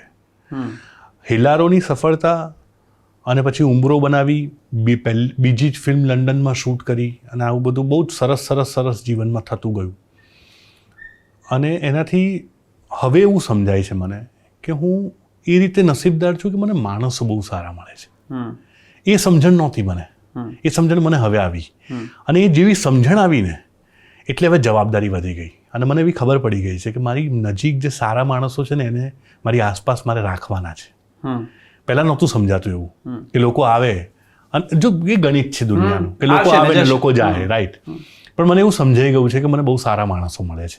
એ માણસોને ટકાવી રાખવાની જવાબદારી મારી છે. અને જવાબદારી તમારી વધી પણ જાય કે જ્યારે તમને એવું સમજાય કે એવું નથી કે આ કંઈક ડિફરન્સ કરે છે જીવનમાં એટલા માટે એમ, પણ એટલું તો માણસ તરીકે આપણે શીખીએ ને, તો હું એ શીખ્યો છું. બીજું એવું શીખ્યો કે સફળતા છે ને એ તમારા હાથમાં નથી. હું હંમેશા એવું કહું છું કે હેલારોને નેશનલ એવોર્ડ બેસ્ટ ફિલ્મનો જ્યારે મળ્યો, એ તો જ મળ્યો જો 11 લોકો પહેલા જ્યુરી મેમ્બર્સ હતા, જે લોકોને ફિલ્મ બહુ ગમી. એ બીજા લોકો હોત તો કદાચ ફિલ્મને બીજો એવોર્ડ મળ્યો હોત, બેસ્ટ ફિલ્મનો ના પણ મળ્યો હોત. તો આ બધું જ છે ને બહુ સબ્જેક્ટિવ છે. એ ધીરે ધીરે હવે એવું સમજાતું જાય છે. અને એવું બી સમજાતું જાય છે કે પેલી હમણાં જે વાત કરી એની પર જ આવું હું કે હું જો એવું સમજું છું કે હું કોઈ ફિલ્મ બનાવું છું અને એ ફિલ્મ લોકો સુધી પહોંચે છે અને મને એવો વહેમ થઈ જાય છે કે મેં જે કીધું એ તો બધા લોકો સુધી પહોંચી ગયું, તો એવું નથી. બહુ બધા લોકો એવા છે જે લોકોને ફિલ્મ નથી ગમી. એ સમજણ ધીરે ધીરે આવતી ગઈ, જે તમને ઇનિશિયલ સ્ટેજ પર ના જ હોય. અને પહેલી ફિલ્મમાં તમે કેટલીક વસ્તુ શીખો, બીજીમાં વધારે શીખો, ત્રીજીમાં વધારે શીખો. ત્રીજી ફિલ્મ ધબકારોનું શૂટિંગ કરતાં હું કેટલીક એવી વસ્તુ શીખ્યો છું ડિરેક્ટર તરીકે જે કદાચ મારી નબળાઈઓ હતી. જે મારી સૌથી મોટી નબળાઈ, જેના પરથી હજી હું બહાર નથી આવી શક્યો, એવી છે કે હું નેગેટિવિટીમાં કામ નથી કરી શકતો. મને માનવીય મર્યાદાઓ બહુ નડે છે. તે તો ના ચાલે ને યાર. શૂટિંગમાં તમારા 7-8 એડી હોય, તમારા પ્રોડક્શન, તમારા પાર્ટનર્સ, કેટલા લોકો તમારી આસપાસ હોય, અને એ છે ને મારી ક્રિએટિવિટી પર અસર કરે છે. અને એ મેં જોયું મારી 3 ફિલ્મોમાં. ત્રીજી ફિલ્મમાં મેં વધારે જોયું. અને ત્યારે મેં મારી જાતને બેસાડીને સમજાવ્યું કે આ ના ચાલે. હું બહુ સેન્સિટિવ છું એવું નથી કહેતો, એ સેન્સિટિવિટી મારા રાઇટિંગમાં, ડિરેક્શનમાં દેખાતી જશે, પણ હું બહુ ફર્મ હોઉં છું મારી લાગણીઓને લઈને.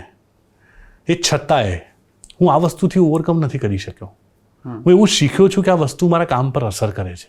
એટલે કદાચ હવે મારી હવેની ફિલ્મમાં આજે શીખ્યો છું એને અમલમાં લાવવાનો પ્રયત્ન કરીશ. બહુ અઘરું છે પણ હું એ કરીશ. કોઈ માણસ કોઈની સાથે ખરાબ રીતે વાત કરે તોય મારો દિવસ બગડી જાય છે. ના ચાલે એવું. શૂટિંગ પર ના ચાલે એવું. કોઈક માણસ શૂટિંગમાં તમને વારે નડતો હોય તો એ સતત મનમાં ચાલ્યા કરે, એવું ના હોય. મને એવું છે દુનિયા બધી હું ઈચ્છું છું એવી સુંદર જ હોવી જોઈએ. એટલે હું કંઈ આદર્શ વ્યક્તિ છું એવું નથી કહેતો. મને એવો વહેમ નથી કે હું બહુ ગ્રેટ માણસ છું, પણ મને એવું છે કે યાર સરસ કામ કરો ને, બધાને સરસ રીતે બોલાવો ને યાર, આનંદ કરીએ. નડો નહીં ને યાર, આનંદ કરીએ ને. પણ એવું નથી થતું. એવું ત્રીજી ફિલ્મે તો સમજવું પડે ને, પણ હવે સમજો છું. અને એ કદાચ મારું બહુ મોટું લર્નિંગ છે as a film maker, as a human being. તમે પોતે જ લખો છો, પ્રોડ્યુસ કરો છો, ડિરેક્ટ કરો છો, કાસ્ટિંગ પણ કરો છો, તમે તો એક્ટિંગ કોચ બી છો, ઘણું બધું કામ કરો છો. કોઈક વાર તો તમે પોતાને કાસ્ટ કર્યા હોય એવા પણ 1-2 ફિલ્મોના દાખલા છે. મને આ બધું બોલે રામ રહીમ જેવી ફિલિંગ આવી. તો પોતે એક્ટિંગ કરી હોય એવા દાખલા જે છે. હમણાં નવી ફિલ્મ બની રહી છે, પ્રતિક ડિરેક્ટ કરી રહ્યો છે, મારો પાર્ટનર, જેને ગુંગા પહેલવાન નામની ડોક્યુમેન્ટરી ફિલ્મ બનાવી છે. પ્રતિકની હવેની પહેલી ફિલ્મ હશે, જેને નેશનલ એવોર્ડ મળેલો ગુંગા પહેલવાન નામની ડોક્યુમેન્ટરી માટે. જે હેલારોનો મારો સ્ક્રીન પ્લેનો કો રાઇટર હતો, એસોસિએટ ડાયરેક્ટર હતો ને એડિટર હતો. પ્રતિકની ફિલ્મમાં પ્રતિક મને કહે છે સર એક છોટા સા રોલ કરો, અને હું કહું છું કે હું જે રોલ કરું છું ને જે ફિલ્મમાં, એ ફિલ્મ ચાલતી નથી. એટલે મેં એને ના પાડી. મેં તો પ્રતિક હું રોલ નહીં કરું, કેમ કે હું દેખાઉં છું જે ફિલ્મમાં.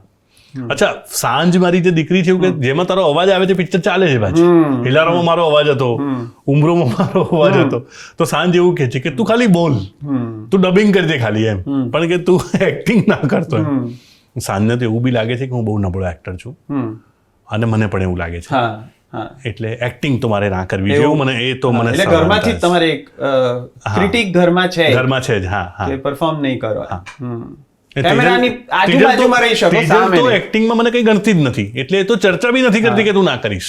પણ ઉમરો જોઈને તો મને એવું થાય કે એ જે કે તમારે માની જ લેવું જોઈએ. એમના પરફોર્મન્સને જોતા મને એવું થાય કે એક્ટિંગમાં જો એ કંઈક કહેતા હોય ને તો તમારે સ્વીકારી લેવું જોઈએ. બહુ ક્લિયરલી જ એમનું પરફોર્મન્સ સુપીરિયર હોય, એ તમને જો એવું કહે કે ના કર, તો એ તો કહેતી નથી, સાચું બી હશે, બોલતી નથી ના કર, એ તો ગણતી જ નથી મને કંઈક એક્ટિંગમાં. તો હું તો તમારા ઘરે આવ્યો છું એટલે આવું કહું છું. એ તમારા ઘરે નથી, તમે એમના ઘરે છો એટલે એવું કહી શકે. તો હા, ટૂંકમાં આ બધા મલ્ટિપલ રોલ જે તમે કરો છો એમાં એક્ટિંગ શીખવાડવાનું કામ પણ એક વર્કશોપ જે તમે અને તેજલબેન બંને આઈ થિંક કરો છો, ને આઈ થિંક ઘણા જુદા લોકોને એમાં લાવો પણ છો કે જે કદાચ શીખવાડી શકે. તમને અત્યારના આપણા ઇન્ડસ્ટ્રીના આ ફેઝમાં એ કેટલું ઇમ્પોર્ટન્ટ લાગે છે કે આપણે નવા અને એવી ટેલેન્ટ જે આવે એને આપણે કઈ રીતે ગ્રૂમ કરીએ તો કદાચ એ રાઈટ ફિટ હશે આપણી ઇન્ડસ્ટ્રી માટે અને ઓવરઓલ ઇન્ડસ્ટ્રી માટે? આવું કંઈક કેટલા લોકો કરે, વધારે જોડાય એવી તમે ઈચ્છા રાખો છો, સો દેટ વધારે લોકોને એનો ફાયદો થાય? હું એક દેવેન ભોજાણીના એક્ઝામ્પલથી સમજાવવાનો પ્રયત્ન કરીશ. ધબકારોમાં એ પ્રોટેગનિસ્ટનો રોલ કરે છે. દેવેન ભોજાણી આપણી ભાષાના બહુ જ અદ્ભુત એક્ટર છે. દેવેન ભોજાણી જ્યારે સેટ પર આવે છે ત્યારે દેવેન ભોજાણીને સીન વિશે બધી ખબર છે. દેવેન ભોજાણીને પોતા ડાયલોગ વિશે બધી ખબર છે. એ જાણે છે કે આ સીન પહેલાં હું ક્યાં હતો અને મારું આ બોલવાનું લોજિક શું છે. આ બધી જ ચર્ચાઓ અમે લોકોએ વર્કશોપમાં કરી લીધી છે. તો એ સેટ પર આવે છે ત્યારે પહેલી વાર મારી સાથે સેટ પર આવીને સીનની ચર્ચા કરે છે. અને એ પોતે જે સીન છે એનું પોતાનું ઇન્ટરપ્રિટેશન લઈને આવે છે. અને એ દર વખતે દરેક સીનમાં આવીને મને કહે છે કે આમ બોલું છું તો આમ કરું, એને આવી રીતે કરું એમ.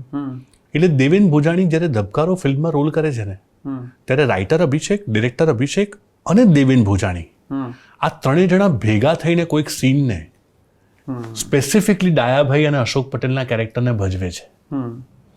હું નથી ઈચ્છતો કે ખાલી રાઇટર અભિષેક ને ડિરેક્ટર અભિષેક જ ભજવે. એનાથી મારું કામ નથી થતું. હું તમને હાયર કરું છું, તમને લઈને આવું છું, તો હું એવું ઈચ્છું છું કે તમે ક્રાફ્ટમાં એવા તમારા તર્કશમાં એવા તીર હોવા જોઈએ કે જે કામને વધારે આગળ લઈ જાય. હું જેટલી સિનેમેટોગ્રાફી સમજુ છું અથવા હું જેટલું પ્રોડક્શન ડિઝાઇન સમજુ છું એટલું જ તમને આવડતું છે, મને તમારી જરૂર નથી. હું ઈચ્છું છું કે તમે મેજિક લઈને આવો, કેમ કે તમે તમારા કામના એક્સપર્ટ છો. તો એક્ટર પાસે મારી આ અપેક્ષા હોય છે કે તમે ક્રાફ્ટને સમજીને આવો. એક્ટિંગ એ માત્ર ને માત્ર ઉપર છલ્લું કશું ભજવી જવું એ છે જ નહીં, રાઈટ? ઘણા લોકો બહુ વર્ષો કામ કર્યા પછી બી જ્યારે સેટ પર આવે છે ત્યારે આપણને એવું સમજાય કે આ લોકો એ નથી સમજી શકતા કે જે એક નવો એક્ટર સમજે છે, ક્રાફ્ટની સમજણ. એટલે એક્ટિંગ વર્કશોપ બહુ જરૂરી છે. અને એટલે સારા ગુરુ પાસે કમસે કમ તમે ક્રાફ્ટ શીખી લો, ક્રાફ્ટ સમજી લો. એની જરૂર એટલા માટે છે કેમ કે તમે જ્યારે જશો ત્યારે એવું ના સમજો કે જે ડિરેક્ટર કહેશે એ જ તમારે કરવાનું છે. ઇરફાન ખાન એ નહોતા કરતા, રાઈટ? નવાઝુદ્દીન સિદ્દીકી ડિરેક્ટર કે એટલું જ નથી કરતો. જે મહાન એક્ટર્સ છે નસરુદ્દીન શાહ અને શબાના આઝમી, એ લોકો જે તમને મેજિક કરતા દેખાય છે ને એમનું પોતાનું મેજિક પણ છે એમાં. એમની પોતાની અન્ડરસ્ટેન્ડિંગ પણ છે. તો એ તો જ થાય કે જો તમને આવડતું હોય, અને એ આવડવું એ બહુ અઘરું છે. હું હંમેશા એવું કહું છું પહેલા દિવસે વર્કશોપમાં કે આનો કોઈ કોર્સ જ નથી. બિલકુલ. અને જો કોર્સ છે તો એ લાઈફ જેટલો મોટો છે, વિશાળ છે, અને જિંદગી જેટલો જ ક્રિટિકલ છે અને અટપટો છે. એટલે શીખવું બહુ જરૂરી એટલે છે. હું એક સીધો સવાલ એવો પણ પૂછવાનો હતો કે તમે કઈ સ્કૂલમાં માનો છો કે એક્ટર્સ આર બોર્ન, એમાં માનો છો કે you can become N actor if you learn acting? બે પ્રકારના માણસો હોય. એક તો જન્મજાત એવી ગજબ અન્ડરસ્ટેન્ડિંગ અને ગજબ એક્સપ્રેશન લઈને જન્મ્યા હોય, અને બીજા માણસો કે જે આ બંને લઈને નથી જન્મ્યા. આ બંને શીખવું પડે. પણ સોરી ટુ સે, પેલા હંમેશા આગળ રહેવાના. એ બે ડગલા આગળ જ રહેવાના. એ લોકોની સમજણ, એ લોકોને જલ્દી દેખાઈ જાય, એ લોકોને સમજાઈ જાય, ને પછી ક્રાફ્ટ એમાં ભળે. તમે લખો છો તો મારે તમને એવું પૂછવું છે કે તમે પ્રિફર શું કરો, કે તમે એક્ટર્સને નરેટ કરીને સંભળાવો, કે તમને એવું થાય કે આ લઈ અને વાંચો અને પછી આપણે આના વિશે વાત કરીશું? મારું તો બહુ ક્લિયર છે કે હું ફિલ્મને લખું પછી હું 25 નરેશન કરું છું અને બહુ લોકોને સંભળાવું છું. અને સાવ જ એવા લોકો કે જેણે ક્યારેય નરેશન ના સાંભળ્યું હોય, કેટલાક એવા લોકો જે અમારી ઓફિસમાં કામ કરે છે જે લોકો ક્રાફ્ટના જાણકાર છે, કેટલાક એવા મિત્રો કે જે લોકો રાઇટર છે, કેટલાક એવા લોકો કે જે લોકોએ કોઈ દિવસ જિંદગીમાં ફિલ્મ વિશે કશું સાંભળ્યું જ નથી, એવા લોકોને બોલાવું છું. અને પછી હું એમને પૂછું છું તમને કેવી લાગી, અને પછી મને એવી ખબર પડે છે કે આ લોકો જે વાત કરી રહ્યા છે લોજિકલ છે. એ વસ્તુને હું મારી ફિલ્મમાં, એ સ્ક્રિપ્ટમાં, એના એ નવા ડ્રાફ્ટમાં ઇન્ક્લુડ કરું છું. એમ કરીને મારી સ્ક્રિપ્ટ ઇવોલ્વ થાય છે. હું જ્યારે ફિલ્મની સ્ક્રિપ્ટ લખું છું ત્યારે હું મારી જિંદગીના 6 મહિના, 8 મહિના, 10 મહિના, 12 મહિના, 1.5 વર્ષ આપું છું. હું એના બધા જ લોજિક વિશે, એની ફિલોસોફી વિશે, પાત્ર આવું કેમ બોલે છે, આમ કેમ કરે છે, એનું ગણિત ગણીને, એક જે લય છે લાઈફનો બોલવાનો, રાઈટ, તો જે બોલીએ એ સરસ સાંભળવામાં મજા આવે, એ લય પણ હું જાતે ડાયલોગ બોલીને એ ડાયલોગને ફ્રીઝ કરું છું. પછી હું એક્ટર સામે નરેટ કરું છું. અને પછી જ્યારે પહેલી વાર વર્કશોપ થાય ત્યારે હું એક્ટર્સને એવું કહું છું કે મેં બહુ વિચારીને, બહુ સમજીને આ લખ્યું છે. તમને જો આનો લય ના સમજાતો હોય ને તો મને કહેજો. બોલવામાં તકલીફ પડશે, હું તરત ચેન્જ કરી આપીશ. બરાબર. અને તમારા કોઈ પણ સવાલ હોય, એક નહીં 1 લાખ સવાલ પૂછો મને, એક જ ડાયલોગ વિશે. I am not talking about the whole script. હું કહું છું આ ડાયલોગ વિશે મને તમે 1 લાખ સવાલ પૂછો, મારી પાસે બધા જવાબો હશે. પણ તો પણ તમે જો અસંતુષ્ટ હો તો આપણે એને ચેન્જ કરીશું. પણ આપણે સેટ પર જઈને કશું પણ નહીં બોલીએ, કેમ કે આ બહુ વિચારીને, બહુ જ ગણિતો ગણીને પછી લખવામાં આવ્યું છે. અને મેં આની સાથે આટલો સમય કાઢ્યો છે ને, એટલે મને એવી ખબર છે હું જવાબ ના આપી શકું ને તો બરાબર છે. લયમાં તમને તકલીફ પડે બોલવામાં, જેમ કે દેવેનભાઈ એક ડાયલોગ બોલવામાં તકલીફ પડતી હતી કે અભિષેક આને આપણે ચેન્જ કરીએ. દરેકનું મીટર જુદું હોય છે બોલવાનું. તેમણે કીધું આપણે આવું કરીએ, તો મેં કીધું આવું નહીં, આવું કરીએ તો કે હા પરફેક્ટ, મજા આવશે.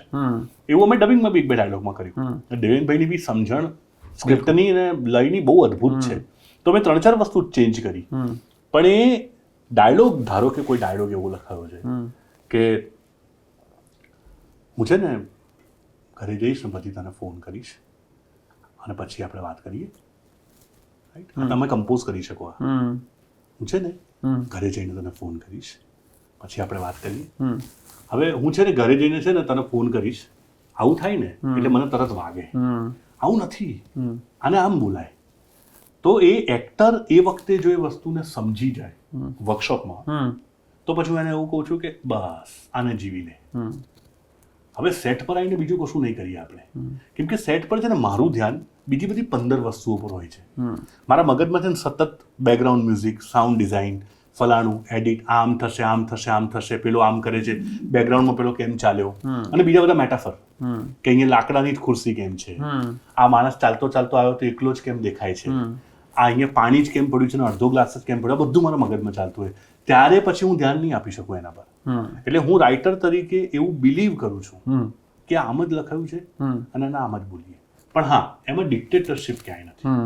હું એને છે ને બહુ લોકશાહીની જેમ વર્કશોપ વખતે રાખું છું મને એવું કહું છું કે આને આપણે આમ આ રીતે બોલીએ, આ રીતે કરીએ, તમને કેવું લાગે છે? અને પછી એ ફ્રીઝ થાય ને, પછી મારા માટે ફ્રીઝ થઈ ગયું. અને પછી હું મારા એસોસિએટ ડિરેક્ટરને અને સ્ક્રિપ્ટ સુપરવાઇઝરને એ લોકોને કહું છું કે સાંભળજો અને મને કહેતા રહેજો જો ભૂલ થાય તો એમ. કેમ કે એ પછી એ છે ને નદીઓ પાછી નથી વળાતી, પછી એકવાર થઈ ગયું એ થઈ ગયું. હવે આટલું વિચારીને, આટલું સમજીને, એટલે કે સાંભળી ચૂક્યા હો લખતી વખતે, એવી રીતે લખાયેલી સ્ક્રિપ્ટનું જ્યારે નરેશન ચાલે, લગભગ 3 કલાક જેવું ચાલતું હશે કદાચ, કે તમારું 2 કલાક 2 કલાક ધબકારોનું નરેશન 2 કલાક 8 મિનિટ ચાલતું હતું. 2 કલાક 8 મિનિટ, 2 કલાક 7 મિનિટ, 2 કલાક 9 મિનિટ. ધબકારો બની છે 2 કલાક 8 મિનિટ. અરે વાહ. પણ એનું ગણિત છે અને સિમ્પલ ગણિત છે કે જે બોલાય છે, જેવી રીતે બોલાય છે એવી રીતે નરેટ કરીશ અને એટલા જ પોઝ લઈશ. અને હું એવું નહીં લખું કે એક માણસ 2 જણા બેઠા છે ને પછી કપ પડ્યો છે ને કપ પડ્યો છે ને પેલો ફોન બી પડ્યો છે ને ફોનમાં રિંગ વાગે છે અને પછી પેલો માણસ એને જુએ છે, હું એમ નથી લખતો. હું એટલું જ લખું છે સ્ક્રીન પર દેખાવાનું છે. બરાબર. પ્રોડ્યુસર્સને તમે હમણાં જ મેન્શન કર્યા છે, તમારા બિઝનેસ પાર્ટનર્સ છે ધ પ્રોડ્યુસર્સ, પણ એક પ્રોડ્યુસર તો તમે પોતે જ છો. હવે જ્યારે રાઇટર ડિરેક્ટર અભિષેક કોઈ એક સબ્જેક્ટ લઈને ડેવલપ કરી રહ્યો છે, ત્યારે પ્રોડ્યુસર અભિષેક એને કેટલો નડી શકે? લખતી વખતે પ્રોડ્યુસર વચ્ચે આવે છે ખરો? બહુ જ આવે છે. હું બહુ કોમ્પ્રોમાઇઝિંગ નેચર વાળો માણસ છું ઇન હવે. એટલે હું જ્યારે ફિલ્મ લખતો હોઉં છું ત્યારે ડિરેક્ટર એક તો મને બહુ ગાઈડ કરે છે કે આ વસ્તુ કેવી રીતે થશે, અને પ્રોડ્યુસર તરીકે હું એવું ધ્યાન રાખું છું કે હું બને ત્યાં સુધી એ પેલા એમાં રહું બ્રેકેટમાં, કે જે બ્રેકેટમાં ફિલ્મ. હું ધબકારો ફિલ્મ આનાથી ડબલ બજેટમાં બની શકે એવી બી લખી શક્યો હોત, પણ હું નથી લખતો. કેમ કે મને એવી ખબર છે કે મારે કયા રેન્જની ફિલ્મ બનાવવાની છે. કેમ કે આપણને ખબર જ છે કે લખતા હોઈએ ત્યારે મહેલ બી બને ને ઝૂંપડી બી બને, તો એ મને બહુ મદદ કરે છે. લખતી વખતે હાથ પાછો રહે એનું દુઃખ ખરું? ના, એવું દુઃખ નથી થતું. એવું નથી. એટલે એટલું બધું કોમ્પ્રોમાઇઝ બી નથી થતું કે. અને આમ જોવા જઈએ તો આપણે એટલી બધી નાની ફિલ્મો બી નથી બનાવતા. જેમ કે અત્યારે ગુજરાતી સિનેમામાં બહુ ચાલ્યું છે કે 2.5 કરોડથી મોટી પિક્ચર જ ના બનાવી જોઈએ. અમારાથી નથી બનતી ભાઈ, નોટ પોસિબલ. કેમ કે જે પ્રકારનો સ્કેલ અચીવ કરવાનો પ્રયત્ન કરીએ, જે પ્રકારની વાર્તાઓ કહીએ છીએ, અને આપણું ઓડિયન્સ તો હિન્દી ફિલ્મ સાથે આપણી કમ્પેરિઝન જ કરવાનું છે. બિલકુલ. એ એવી રીતે ગ્રેસ નહીં આપે, એ ગ્રેસ નહીં આપે કે આટલી ટિકિટ લઈને આવું છું તો તમે ગુજરાતી વાળા તો આવું જ બનાવે છે. એવું નથી. એ લોકો તો પિક્ચર જોવા જ આવે છે. એમને તો તમારી બધી જ ખામીઓ દેખાઈ જવાની છે. એટલે ખામીઓ ના દેખાય એના માટેની એક અમાઉન્ટ છે જ. એઆઈ નો ઉપયોગ કરો? ચેટ જીપીટીનો યસ, પણ હું ચેટ જીપીટી પાસે લખાઈ નહીં શકું ક્યારેય. મને એવું લાગે છે કે એઆઈની ફિલ્મ બનવાની વાત છે. મિત સાથે વાત થઈ મારે કે આપણે આ દિશામાં વિચારવું જોઈએ. મેં કીધું એક સાથે 100, 200, 300 લોકોના ઘર ચાલતા હોય ત્યાં સુધી ચલાવીએ ને આપણે, તો એવું કહે આ જ ભવિષ્ય છે. મિતે એવું કીધું. તો બધું ભવિષ્ય હશે ત્યારે કરીશું ને. તો કે ત્યારે આપણે પાછળ રહી જઈશું. તો બધું તો આપણે 80 વર્ષ પાછળ રહી ગયા ને હેલારો બનાવી ત્યારે. આપણે તો આટલા વર્ષે પિક્ચર બનાવી તો આપણે પાછળ જ હતા, તો પછી બી પાછળ રહી જઈશું. પણ એવો પ્રયત્ન કરીએ ને કે આપણા લીધે આટલા બધાના ઘર ચાલતા હોય, આપણે એઆઈમાં ફિલ્મ ના બનાવી, અત્યારે ના બનાવવી જોઈએ. બિલકુલ. એઆઈ પાસે બધું જ છે, પણ ધબકારો તો માણસ પાસે જ, એઆઈ પાસે નથી. આપણે હરફન મૌલાની વાત કરી છે, તો મારી પાસે છે ને થોડાક એવા સવાલો છે કે જે આ રીતના સેટઅપમાં જે તમે કામ કરો છો એમને લઈને સ્પેસિફિક છે. તમે 4 જણા પ્રોડ્યુસર્સ છો, બરાબર? એમાંથી 2 જણા ડિરેક્ટર તરીકે એક્ટિવ, એક તમે અને પ્રતીકની આઈ થિંક મલ્ટિપલ ફિલ્મ્સ હવે આવશે એવું છે. તો આ 4 પ્રોડ્યુસર્સ અને 2 ડિરેક્ટર્સ, તો કોઈ વાર એવું થાય કે આ ટુ મેની કુક્સ વાળી સિચ્યુએશન થઈ જશે જો આપણે એક સબ્જેક્ટને લઈને જે 4 જણા ચર્ચાઓ કરવા માટે બેસીએ છીએ? ના, એવું નથી. અમે લોકો છે ને એ બાબતે બહુ જ ક્લિયર પેલું એ રાખ્યું છે કે કેટલાક લોકોની જે 4માંથી જેની જે તાકાત છે એના પર અમે લોકો રિલાય કરીએ છીએ. કે જેમ કે when it comes to numbers and accounts, તો એમાં આયુષ બોલે તો પછી અમે લોકો 3 જણા બહુ બોલતા નથી, ઇવન બોલી નથી શકતા. બરાબર? કેમ કે એની તાકાત છે, રાઈટ? હી નોઝ કે કેવી રીતે થાય, રાઈટ? તો ત્યાં પછી એ જ રીતે ક્રિએટિવ વાત હોય તો આયુષ બહુ જ સભાન અવસ્થામાં એવું બોલે છે કે इसमें मेरा बहुत नहीं है लेकिन मुझे ये लग रहा है. પછી આયુષ એવી જીત પર નથી આવતો, નહીં ऐसा ही होना चाहिए. તો એ અમારા 4 વચ્ચે બહુ ગજબ બેલેન્સ છે. બરાબર. હવે આ સાંભળનારા લોકો માટે કદાચ ફેસ તરીકે તમે વધારે બહાર છો, પ્રતિક, મીત અને આયુષની કમ્પેરિઝનમાં, તો હું તમને એક થોડુંક ક્રિએટિવ ચેલેન્જ એ આપું છું કે અમે જોયેલી જે આવી બોલિવૂડની પિક્ચરો ને એ બધી છે, એમાંથી તમારે જો કેરેક્ટર્સ અસાઇન કરીને લોકોને સમજાવવા હોય કે પ્રતિક એટલે આ, મીત એટલે આ અને આયુષ એટલે આ, અરે રે આયુષ, તો આ થોડી કેરેક્ટરિસ્ટિક સાથે તમે વિચારીને જો કહો કે આ લોકો કોણ છે, તો અમે એમનું સમજવામાં કે ઓળખવામાં લોકોને થોડી હેલ્પ કરી શકીએ. મને યાદ નથી આવતું પણ એ લોકોના કેરેક્ટરિસ્ટિક કહી શકું હું. પ્રતિક ટેકનિકલી બહુ સાઉન્ડ માણસ અને બહુ જ લાગણીશીલ માણસ અને બહુ જ એન્ઝાયટી હોય એને, ચાલ જ કરતો હોય, ચાલીને જમીન ઘસી નાખે માણસ, ચાર્લી ચેપ્લિન, અને એનો ગાર્ડન ઘસી નાખ્યો છે અને ઓફિસનું ફર્શ ઘસી નાખ્યું છે. પછી મીતની મજા એ છે કે મીત માહોલનો માણસ છે. મીતને મજા આવે ને એટલે તમને એવી ખબર પડે કે મીતને મજા આવી એમ. અને મીત ઈગો વગર તમે જે કામ કરો, જે કામ આપો એ કામ કરનારો માણસ. એટલે મીતને એવું બિલકુલ ના ફીલ થાય કે મને તમે આ કામ કેમ સોંપ્યું. મીત બહુ સરસ રીતે એ કામ કરી શકે અને સતત મોટિવેટેડ રહેનારો માણસ. અઘરું છે બહુ, મીત સતત મોટિવેટેડ રહે અને સતત કંઈકનું કંઈક નવું કરવું જોઈએ એવી મીતની સતત પેલી એ હોય. અને ત્રીજો માણસ આયુષ બહુ જ ઇન્ટરેસ્ટિંગ માણસ છે. બહુ લોકો એના વિશે બહુ ઓછું, કોમ્પ્લેક્સ કેરેક્ટરની જેમ તમે હવે ડિસ્ક્રાઇબ કરી રહ્યા. ના પણ અત્યંત લાગણીશીલ માણસ જે બહાર નથી દેખાતો. તમે આયુષને જો ઓળખતા હોય બહુ વર્ષથી તો આઈ એમ ડેમ શ્યોર કે તમને એવું લાગે કે આ માણસ પણ એ બહુ જ લાગણીશીલ માણસ છે. બીજું કે એનામાં છે ને એક પેલી એવી તાકાત છે કે વર્સ્ટ કન્ડિશનમાં છે ને બહુ જ કંટ્રોલ રહી શકે છે. ઘણીવાર એ હું કરી શકું છું પણ હું બી ઘણીવાર એવું કહું છું આયુષ ये थोड़ा हाथ से ये जा रहा है, ત્યારે આયુષ કહ્યું કે ચલેગા સર છોડો એવું. એટલે એનામાં બહુ ગજબ કળા છે. અને બીજી વાત એવી કે નંબર્સની વાત તો મેં કરી જ કે એને અમુક વસ્તુઓ એવી સમજાય છે કે જે કોઈ બિઝનેસમેન નથી સમજાય. એ એનામાં બહુ ગજબ સ્કિલ છે અને એ સ્કિલ જ છે.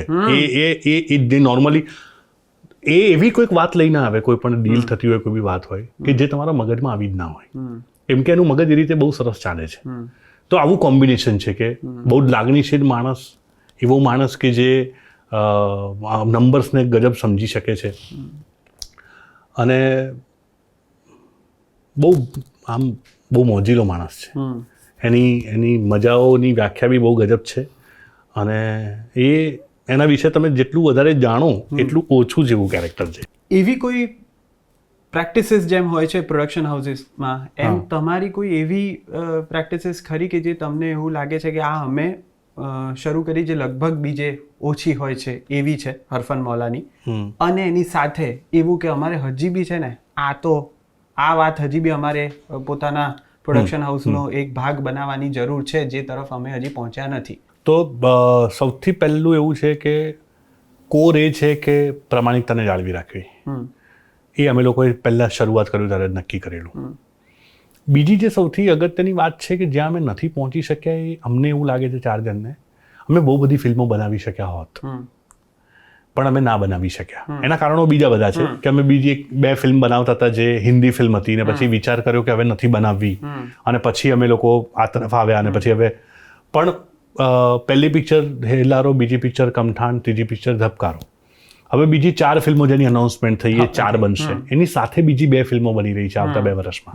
તો તમે એવું વિચારો કે 6 ફિલ્મો બનવાની છે, 3 તો ખરી જ, એટલે 9-10 ફિલ્મો થઈ જશે જે બહુ જલ્દી થઈ જવી જોઈતી હતી. મને એવું લાગે છે એમાં અમે લોકો થોડા પાછળ રહી ગયા છે અને અમને એવું લાગે છે કે અમે ક્યારે પણ કોઈ પણ વસ્તુ એમને એમ નહીં બનાવી શકીએ જ્યાં સુધી એમાં કોઈ તથ્ય નહીં હોય, કોઈ વાત નહીં હોય, કોઈ પાવરફુલ વાત કે જેને કરવી જોઈએ. કે ખાલી ને ખાલી કશું બનાવી દીધું ચલો પૈસા કમાઈ જઈએ એવું કદાચ અમારાથી નહીં થાય.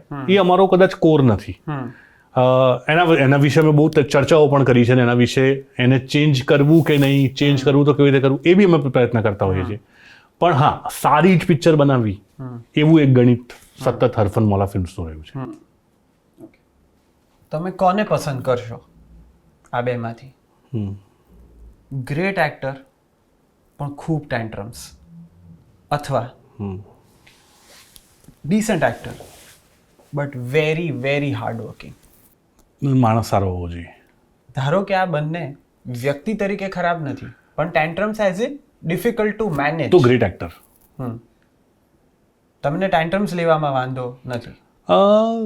ટેન્ટ્રમ્સ મારા સુધી પહોંચતા નથી એટલે કદાચ. પણ હા, માણસ ખરાબ હોય ને તો પછી મને નથી મજા આવતી. એ કમ્પ્લીટ. તમે ગમે તેટલા ગ્રેટ એક્ટર તમે માણસ ખરાબ છો તો 2 હાથ જોડ્યા, તમે તમારા ઘેર, હું મારા ઘેર. આ મારો રૂલ છે. હું રિપીટ નહીં કરી શકું. પછી જો મારાથી એકવાર થઈ ગયું તો આઈ કાન્ટ રિપીટ. રિપીટથી લગભગ એ સવાલ પૂછવો જ પડે કે 2 નામો એવા છે કે જે તમારી દરેક ફિલ્મમાં આમ હોય છે, આવે જ છે, અને એ 2 જણામાં જો એક નામ છે એ છે મેહુલ સુરતી અને બીજું છે તમે કહો તેજલ. હે ને? તેજલ. ઓ સોરી, 3 નામ. આ જે નામ છે એ તો તમારી સાથે જ છે પણ આર્જવ. તો મેહુલભાઈ અને આર્જવ આ બંને કોઈક રીતે તમારી ડિરેક્ટર તરીકેની જર્નીનો ભાગ એવી રીતે રહ્યા છે કે they are always there. Right. મેહુલભાઈ સાથેના તમારા રેપો વિશે તમે પહેલા કહી જ ચૂક્યા છો, પણ બંને જણા વિશે જો તમારે એવું કે એક કોન્સ્ટન્ટ હોવું એની સાથેનો કોઈ એક તો એવું એક કનેક્શન એવું થયું જ હશે ને, કારણ કે નહીંતર આ આટલા વર્ષોનું આ રિલેશન શક્ય નથી, વર્કિંગ રિલેશન શક્ય નથી. મારું ને મેહુલભાઈનું છે ને અમારું ક્રિએટિવ જે વેવલેન્થ હોય ને બહુ ગજબ મેચ થાય છે. એટલે ફિલ્મનું સંગીત બનતું હોય ત્યારે અમારે કોઈ દિવસ કોઈ વાતે કોન્ફ્લિક્ટ નથી થયા. હિલારોના ગીતો હોય કે ઉમરોના હોય કે ધબકારોના હોય, આ ત્રણેયનું બેકગ્રાઉન્ડ મ્યુઝિક હોય, કમઠાનનું બેકગ્રાઉન્ડ મ્યુઝિક, એના ગીતો, અમે લોકો સેમ પેજ પર હોઈએ છીએ. એટલે મેહુલભાઈની મજા એવી છે કે એ મારા સર્જનને છે ને ગજબ સમજે છે અને મારી ફિલ્મો ના જે મેટાફર છે એને જો સમજવા હોય, મને કોઈ હમણાં 2 દિવસ પહેલા જ કીધું કે એના વિડીયો કરો, એમ કે તમે આજે વાત કરો છો ને અમુક વસ્તુ કે જે લોકોને ખબર નથી પડતી, તો મેં એના માટે મેહુલ સુરતીને બેસાડો. કેમ કે ફિલ્મ એકવાર જાય ને એમની પાસે બેકગ્રાઉન્ડ મ્યુઝિકમાં, પછી એ માણસ એવી વાતો પકડે છે કે તમે બિલીવ ના કરો. અને હું એવું કહું છું મેહુલભાઈ આ 5 વસ્તુ તો એવી છે કે મને એવું છે કે દુનિયામાં કોઈને ખબર નહીં પડે, એમને ખબર પડી જાય છે. અને પછી એ એમાંથી એનું તથ્ય કાઢીને એને બેકગ્રાઉન્ડ મ્યુઝિકમાં ને એને ગીતોમાં લઈને આવે છે એ સત્યને. એટલે મેહુલ સુરતી. આર્જવનું એવું છે કે આર્જવને મેં વચ્ચે એવું પણ કહેલું કે તારી પાસે મારી કોઈ સીડી છે કે શું, કે આ તું મારી દરેક પિક્ચર લેવો જ પડશે. પહેલી પિક્ચરમાં પહેલી વાર હું કેમેરા સામે બોલી રહ્યો છું.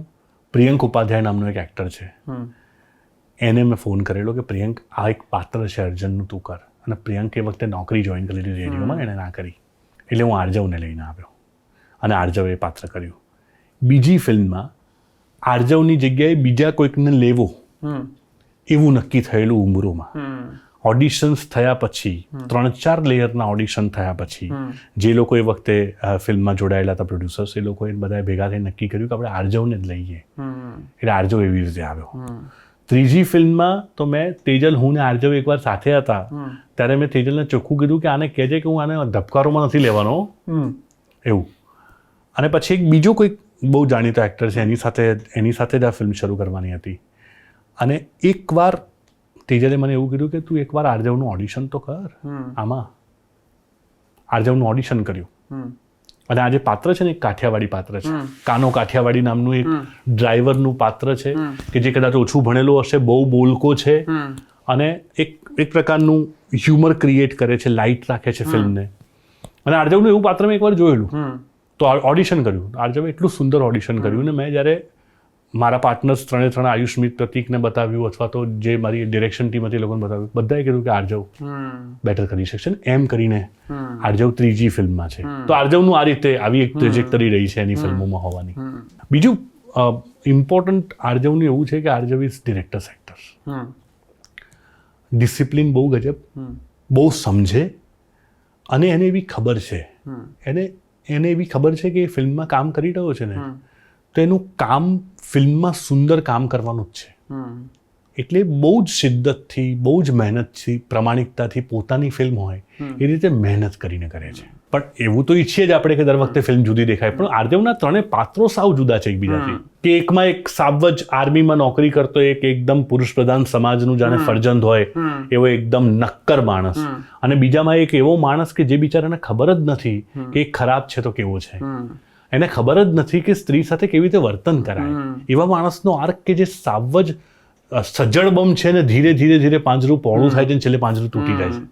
અને આ ફિલ્મમાં એક એવું પાત્ર કે જે કૃષ્ણ ભગવાનની જેમ સામ દામ દંડ ભેદ લઈને આવે છે, એવું એક પાત્ર સારથીની જેમ. તો એ બધું જુદું સાવ એકબીજાથી.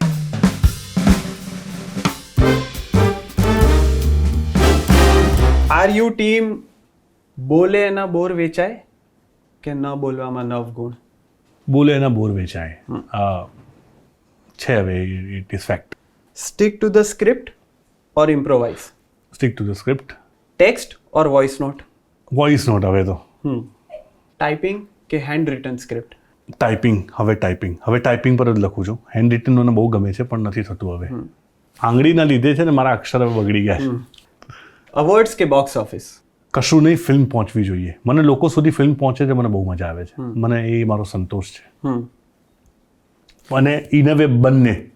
જો લોકો સુધી ફિલ્મ પહોંચે ને લોકોને બહુ જ મજા આવે, લોકો સાથે કમ્યુનિકેટ કરીને હું જે કહેવા માંગુ છું પહોંચે, તો આ બંને. વધારે નર્વસ ક્યારે હો? શૂટ પહેલાની રાત કે રિલીઝ પહેલાની રાત? આમ તો ક્યારેય નહીં, પણ કમ્પેરિઝનમાં શૂટ પહેલાની રાત. લિરિક્સ કે મ્યુઝિક? લિરિક્સ. ન્યૂઝ માટે છાપું કે વોટ્સએપ? વોટ્સએપ. આરજવ કે મેહુલ સુરતી? આરજવને ખરાબ નહીં લાગે, મેહુલ સુરતી. મેહુલ બેટા બી નહીં લાગે, પણ મેહુલ સુરતી. ટોપ 3 સેલ્ફી લિસ્ટ જો હોય તમારું, હા, કે આ 3 જણને હું સામેથી જઈને એવું કહું કે can I take a selfie with you, top 3? 2 જણા સાથે થઈ ગયું છે. એક તો શબાના આઝમી સાથે ફોટો પડી ગયો છે. એક તો બહુ લોકો હોઈ શકે, પણ એક આમિર ખાન સાથે બી. એ આમિર ખાનના કામને હું બહુ જ રિસ્પેક્ટ કરું છું. નસીરભાઈ પાસે રહી ગયો બાકી, કેમ કે નસીરભાઈ એમના નાટક પછી રત્નાબેને મારી ઓળખાણ કરાયેલી નસીરભાઈ સાથે. અને જ્યારે જે વખતે રત્નાબેને કીધું કે નસીર ये અભિષેક હૈ એમ કરીને મારો હાથ નસીરભાઈના હાથમાં આપ્યો અને ત્યાં વરસાદ પડ્યો. અને ધોધમાર વરસાદ. પ્રતિક હતો ત્યારે હાજર. ધોધમાર વરસાદ પડ્યો. મને ના સમજાયું 2 મિનિટ માટે કે આ શું થઈ રહ્યું છે. અને નસીરભાઈ, મુझे तुम्हारी फिल्म देखनी है, कहाँ पे है वो फिल्म तुम्हारी, આવું બધું કરતા હતા. મેં તો તમે ના બોલો પ્લીઝ, કંઈ ના બોલો, જતા રહો તમે એમ. એવું થયું હતું મને. તમે ડિરેક્શન ભણ્યા નથી? ના. બરાબર. અને ફિલ્મો બનાવો જ છો, અને કેવી બનાવો છો એ પણ બધાને ખબર જ છે, એટલે એની ચર્ચા મારે નથી કરવી. મારે એવી કરવી છે કે જે માણસો અત્યારે આ જોતા હોય અને એમને પણ કદાચ આ જ દિશામાં આગળ કામ કરવું છે ને આવું કામ કરવું છે, એ ડિરેક્શન ભણવા ના જાય તો શું કરે જેનાથી એ ડિરેક્શન શીખી શકે? એમણે શું કરવું જોઈએ? ખૂબ બધી ફિલ્મો જુએ. અને એક તો સ્ટોરી ટેલિંગની આર્ટ જે છે ને, એ બહુ જ ઇનહેરન્ટ હોય છે, એવું મેં જોયું છે. એ જો ના હોય તો આ આર્ટ શું છે ને એનું ક્રાફ્ટ શું છે એ શીખવું જોઈએ. એના માટે ફિલ્મ સ્કૂલ બહુ જ મદદ કરે છે એમ. પણ જે બહુ વાંધો છે એ એવો છે કે ફિલ્મ સ્કૂલમાં ગયા પછી કે પછી સેલ્ફ લર્નિંગ કર્યા પછી લોકો એવું સમજે છે કે આ ટેકનિકલ જોબ છે. ફલાણો શોટ સારો નથી, આ ફિલ્મ જોઈને આવું લાગે છે, આમાં તો આમ આના જેવું શું કહેવાય નોલન જેવો શોટ લઈએ. એ સિનેમા નથી. જ્યાંથી આપણે શરૂ કર્યું છે એ છે વાર્તા કથન. મારા ગમતા જેટલા ફિલ્મ મેકર્સ છે ને, એ લોકોની ફિલ્મમાં મને ટેકનિક ક્યારેય નથી દેખાઈ. અને બધી જ ફિલ્મો મારા હૈયામાં વસી ગયેલી છે. અને મારા હૈયામાં નહીં, કરોડો લોકોના હૈયામાં. કે બિમલ રોયની બંદીની હોય, કે ગુરુદત્તની પ્યાસા હોય, કે વિજય આનંદની ગાઈડ હોય, કે પછી આપણી પાકીઝા ફિલ્મ હોય. આ બધી ફિલ્મો હું જ્યારે જ્યારે જોઉં છું ત્યારે મને બહુ સ્પર્શે છે અને બહુ અંદર સુધી રહી જાય છે. તો આ બધી ફિલ્મો ટેકનિકથી નથી બની. તો અને ગુલઝારની ફિલ્મો તમે જુઓ તો તમને આખી ફિલ્મ જોયા પછી ખબર પડે કે આ કેમેરા ક્યાં હતો અહીંયા. ઋષિકેશ મુખર્જીની ફિલ્મમાં તમને એવું લાગે કે અચ્છા ઓકે 1970માં આણે ફિલ્મ બનાવી છે તો સિનેમેટોગ્રાફી હતી, એડિટિંગ હતું, આમ હતું, તેમ હતું, સીન કટ થયો, બધું જ થયું, પણ તમને કંઈ ખબર ના પડી. સિનેમા એ છે.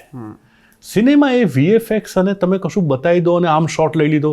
મને બહુ જ હસવું આવે કે જ્યારે લોકો ચાંદ સિતારાના શોટ હોય ને ત્યારે તાળી પાડે.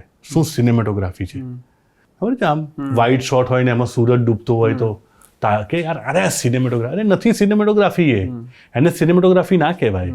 સિનેમેટોગ્રાફી એને કહેવાય કે તમે જ્યારે તમારા પાત્ર સાથે શું થઈ રહ્યું છે, વાર્તા કઈ જગ્યાએ છે, એ માણસ એ વખતે શું ફીલ કરી રહ્યો છે, એને કેવી રીતે લઈને આવો છો બહાર, એ સિનેમેટોગ્રાફી. એટલે મને એવું લાગે છે કે ફિલ્મ મેકિંગ શીખો કશો વાંધો નહીં એમ, પણ કોરને સમજો કે આપણો કોર વાર્તા કહેવાનો છે. પેલું આપણી પેરાસાઇટ જે ફિલ્મ છે, પેરાસાઇટ ટેકનિકલી બહુ બ્રિલિયન્ટ ફિલ્મ છે, પણ એ ફિલ્મ તમને જ્યારે જોશો ને ત્યારે તમને એવું સમજાશે જ નહીં કે આને બહુ ટેકનિકલી બ્રિલિયન્ટ ફિલ્મ બનાવી છે, મેચી ગઈ છે, કેમ કે એની વાર્તા બહુ ગજબ કહી છે. એની વાર્તા કહેવાની જે કળા છે ને, ડિરેક્ટર જે કહેવા માંગે છે, એને એક્ટર પાસે જે કરાયું છે, એની વાર્તા જે જગ્યાએ જ્યાંથી જે રીતે જાય છે, એને સંગીતનો જે ઉપયોગ કર્યો છે, સાઉન્ડનો જે ઉપયોગ, એ સિનેમા છે. સિનેમા એ નથી કે તમે કેવા શોટ લગાવો ને કેટલી લાઇટો લગાડી છે ને VFX કેવું કર્યું ને, એ સિનેમા નથી એમ. ઇવન બાહુબલીમાં પણ, બાહુબલીમાં જે જીતે છે ને એ એનું સ્ટોરી ટેલિંગ જીતે છે. એના પછી બાહુબલી જેવી 3 ફિલ્મો આવી જેવી રીતે પ્લાસ્ટિકની જેમ શૂટ થઈ હતી, બહુ બધા કેમેરા લગાડીને, અને ના ચાલી. એટલે તમારે ડિરેક્ટર્સને જો કહેવું હોય તો સ્ટોરી ટેલિંગ પહેલા ટેકનિક પાછળ ના ભાગો, એવું સમજો કે વાર્તા કેવી રીતે કહેવાય છે. આ કળા વાર્તા કહેવાની છે, જેમ કે નાટક એ વાર્તા કહેવાની કળા છે, એ રીતે આ વાર્તા કહેવાની કળા છે. બીજું બધું જ જે છે એ ખાલી તમને સપોર્ટ કરશે અને તમને શીખવાડશે 2 જ વસ્તુ, કાં તો ફિલ્મ સ્કૂલ, કાં તો ખૂબ જોયેલી ફિલ્મો.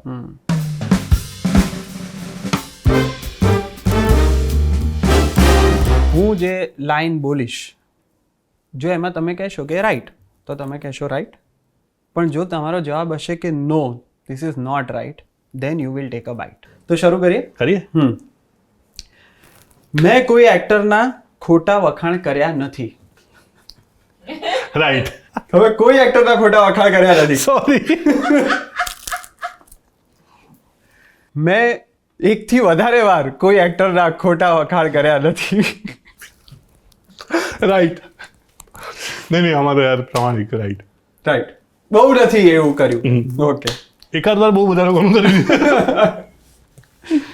ફિલ્મ ઇન્ડસ્ટ્રીમાં honesty is the best policy. હું તો પ્રીમિયરમાં સાચું જ બોલું છું. એમાં મારું લોજિક છે. પણ પહેલા બાઇટ કરીને પછી લોજિક. અમારે લોજિક માંગવાનો આ રાઉન્ડ જ નથી. બિચારાએ બહુ મહેનત કરી હોય છે અને 90% કેસમાં એ લોકો વહેમમાં બી હોય છે કે સારી પિક્ચર બનાવી. ખોટું નથી એમાં, દરેક માણસને હક છે એ કરવાનો. ત્યાં જઈને તમે આવું કહો ને તો એનો એ લગ્નનો દિવસ હોય બિચારાનો, અને ત્યાં તમે લગ્નના દાડે મોં પર જઈને કહો કે જમવાના મજા ના આવી ભાઈ, એવી વાત છે. એવું ના કરવું. મેં કીધું ના કહેવું જોઈએ. કોઈને મનમાં ક્યારેક ગાળો આપી છે. રાઈટ. મારે કોઈને પેમેન્ટ આપવાનું બાકી નથી. રાઈટ. કોમેડી વગર ગુજરાતી ફિલ્મ ચાલે નહીં. Absolutely right.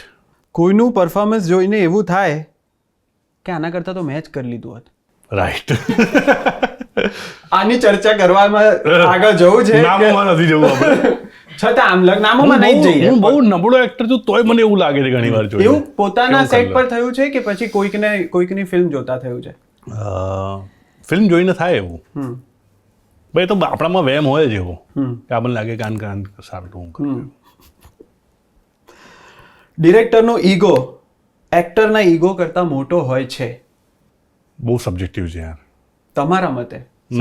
મારા માટે નથી. તમારા માટે એટલે એક્ટરનો ઈગો મોટો હોય છે, તો તમારે આ ખાવું પડશે. આ સ્ટેટમેન્ટ છે કે ડિરેક્ટરનો ઈગો એ એક્ટરના ઈગો કરતાં મોટો હોય છે. રાઈટ? બાઈટ. કોઈને કાસ્ટ કર્યા પછી ક્યારેય પસ્તાવો થયો નથી. આખું કહી દઈશું. આમાં તો નહીં જ જઈએ ને ડિટેલમાં આપણે, એટલે પણ આવું એકાદ વખત થયું છે કે તમારે 3-4 વાર? 3-4 વખત થયું છે. 3, 4, 7 ટોટલ.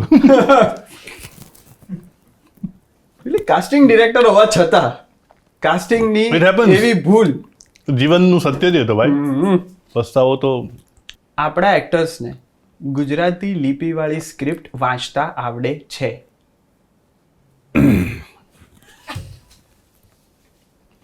આના વિશે હવે તમારે સમોસું પતી ગયું હોય અને ચવાઈ ગયું હોય અને જો કંઈ કહેવું હોય. હું વર્કશોપમાં કહેતો આવું છું, એક્ટિંગ વર્કશોપના. અંગ્રેજી ના બોલો, ના આવડતું હોય તો. ક્યાંક રજૂ hi my name is Abhishek and my height is stands 5'11" and ના કરો એવું, हिंदी में भी ना बोलो, मुझे ऐसा लगता है ना कि मैं वहाँ से चला गया था, ना करो. एक भाषा જેમાં કામ કરવાનું છે એમાં પ્રભુત્વ મેળવી લો, બહુ સુંદર બોલો, એટલી સુંદર બોલો કે ક્યાંક જઈને તમે વાત કરો ને તો એને થવું જોઈએ કે આની ભાષા બહુ સરસ છે. બીજું, સ્ક્રિપ્ટ જ્યારે આવશે ને ત્યારે બોલીમાં હશે, કાં તો સરસ લખાઈ હશે, ખરાબ લખાઈ હશે, ત્યારે ભાષાની સમજણ બહુ જરૂરી છે. રાઈટ?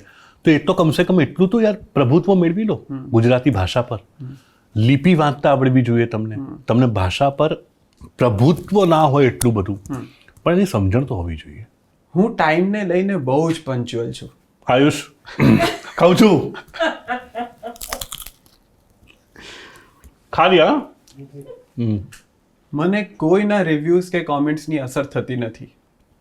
1% રાઈટ, નહીં 99% રાઈટ, 1% માં બાઇટ કરું છું. અચ્છા, એવું કોઈ વ્યક્તિ કે એવું કોઈ નામ ખરું કે જેની પાસેથી કદાચ તમને એવું હોય કે ઇટ મેટર્સ ટુ મી કે આને મારી ફિલ્મ ગમે છે? 4-5 લોકો છે. એમાંથી આપણે નામ લઈ શકીએ, કારણ કે એમાં તો ખરાબ લાગવાનો સ્કોપ નથી. એટલે જેમ કે દીપક સોલિયા છે, રાઇટર, મારા બહુ સારા મિત્ર છે. મને ગુજરાતી ભાષામાં લખતા લેખકોમાંનો બહુ જ અદ્ભુત લેખક લાગે છે. મને એ બોલે તો ફરક પડે છે બહુ જ. ઉર્વિશ કોઠારી મારા બીજા એક મિત્ર રાઇટર છે, પત્રકાર છે, બહુ જ લાગણીથી તપાસતો માણસ છે વસ્તુઓને. મને ઉર્વિશ કંઈક બોલે તો એમનું બોલવાનું મને બહુ ફરક પડે છે. એવા બહુ, અને જો જીવનમાં છે ને 5 થી 10 એવા માણસો રાખવાના કે જે કોઈ પણ કન્ડિશનમાં તમારા માટે સાચું જ બોલે. પણ એવા માણસો છે કે જેમનો આઈક્યુ, જેમની સમજણ, જેમની ભાષાની સમજણ, જેમની ઓવરઓલ બધી વસ્તુને લઈને સમજણ બહુ સરસ છે. એટલે મેં એવા મિત્રોને સાચે જ મારા ક્રિટિસિઝમ માટે, એટલે હું લખું જ્યારે ત્યારે એમને સંભળાવું. મારી ફિલ્મ જો એ લોકો જુએ તો હું તરત એમને ફોન કરીને પૂછું, કાં તો પતે પછી પૂછું, કેમ કે મને ફરક પડે છે એનાથી. મારે મલ્હાર અને યશને સાથે લઈને એક ફિલ્મ બનાવવી છે જે હિરોઈન સેન્ટ્રિક હોય.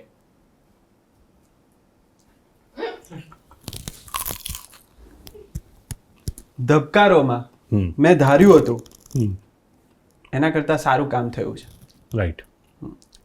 આ મેં છેલ્લે સવાલ એટલે રાખ્યો હતો કારણ કે હવે જે સૌથી નજીક તમારું કામ જે અમે બધા જોવાના છીએ અને જોવા માટે રાહ જોઈ રહ્યા છીએ એ ધબકારો ફિલ્મ છે. એટલે જેમ તમે કીધું એમ કે તમે ધાર્યું તો એનાથી સારી બની હોય, અને જે પ્રકારની વાતો તમે ધબકારો વિશે હમણાં કરીને એમાં ચોક્કસ એવું થાય કે હવે આ ફિલ્મમાં શું હશે, કારણ કે એ જ વ્યક્તિ જેણે આપણને આવી ફિલ્મો પહેલાં જેણે આપી છે એને એક બહુ જ જુદા પણ ખૂબ રિલેટેબલ વિચાર સાથે એક ત્રીજી ફિલ્મ આપણી સામે જે લાવી રહ્યા છે એ એવી વાર્તા છે કે જે આમ સૌની છે. આ એવી વાર્તા નથી, કદાચ હિલ્લારો એક રીતે સૌની ના હોય એવું કહી શકાય, પણ આ લાગણી ઘણા બધા લોકોની હશે. બધા જ લોકોની, કાં તો સોરી કહ્યું હોય, કાં તો સોરી કહેવાનું હોય, અથવા તો કોઈનું રાહ જોઈ રહ્યા છે કે કોઈ કહેશે. તો એટલે હવે અમે એની રાહ જોઈ રહ્યા છીએ કે આ જે સોરીની અરાઉન્ડ તમે જે વાત લઈને આવો છો એ ક્યારે આવે છે?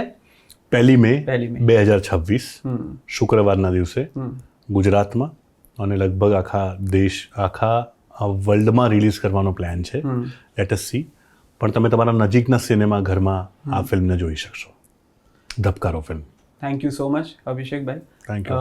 અભિષેક હ્યુમન બીઈંગ, એવરીબડી. હું મિતાઈ, સોશિયલ એનિમલ. એમણે કીધું છે કે આવું પાછળ લગાડવાનું છે, એટલે મને વાત કરવામાં ખૂબ મજા આવી.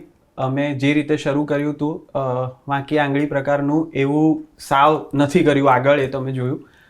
અમને મજા પડી. આઈ હોપ તમને પણ મજા પડી હશે આ વાત સાંભળવામાં, અને એનાથી વધારે મજા તમને પડશે ધબકારો ફિલ્મ જ્યારે જોવા જશો ત્યારે. એમાં હું એટલું કહીશ કે મને બહુ જ ખૂબ મજા આવી. એવી બધી વાતો થઈ કે જે વાતો આમ નોર્મલી હું આટલી બધી ખોલીને નથી કરતો. એટલે મિતાઈ, થેન્ક યુ. અને જેટલા લોકો જોઈ રહ્યા છે એ લોકોને ખાસ કહેવાનું કે ઘણીવાર અમે લોકો ફિલ્મ આવતી હોય ત્યારે છે ને બહુ જ બધી વાર એવું કહેતા હોઈએ છીએ કે અમારી ફિલ્મમાં તમને મજા આવશે, અને તમે જોવા આવો જો. હું એવું નહીં કહું. હું ખાલી એટલું કહીશ કે તમે ધબકારો જોજો, તમને આ ફિલ્મ તમારી લાગશે. થેન્ક યુ વેરી મચ જેટલા લોકો જુએ છે એ લોકોને. ફરી એકવાર મિતાઈ, થેન્ક યુ. અને હું હવે એવું કહીશ, જે રીતે મારી પાસેથી વાતો કઢાઈ છે, અગર સીધી ઉંગલી સે ઘી ના નીકળે તો મિતાઈ કો બુલાવો. Thank you. તમારે હરફન મોલાને લાઈક, શેર, સબસ્ક્રાઇબ હા, આ જે ચેનલ પર આ જે ચેનલ પર તમે જોઈ રહ્યા છો એ ચેનલનું નામ છે હરફન મોલા ફિલ્મ્સ. એ કંપની, એ પ્રોડક્શન કંપની કે જેણે હેલારો ફિલ્મ બનાવેલી, કમઠાણ બનાવેલી, જેની હવે ધબકારો ફિલ્મ આવી રહી છે, અને આવતા 2 વર્ષમાં બીજી 7, 8, 10 ફિલ્મો લઈને અમે આવી રહ્યા છીએ. આ ચેનલને તમે સબસ્ક્રાઇબ કરો. તમને બહુ જ ફિલ્મોને લગતું આવું કોન્ટેન્ટ જોવા મળશે અને તમે સતત અમારી નવી ફિલ્મો સાથે જોડાયેલા રહેશો. Thank you. હવે જમીશું? બસ જમીએ, ચાલો.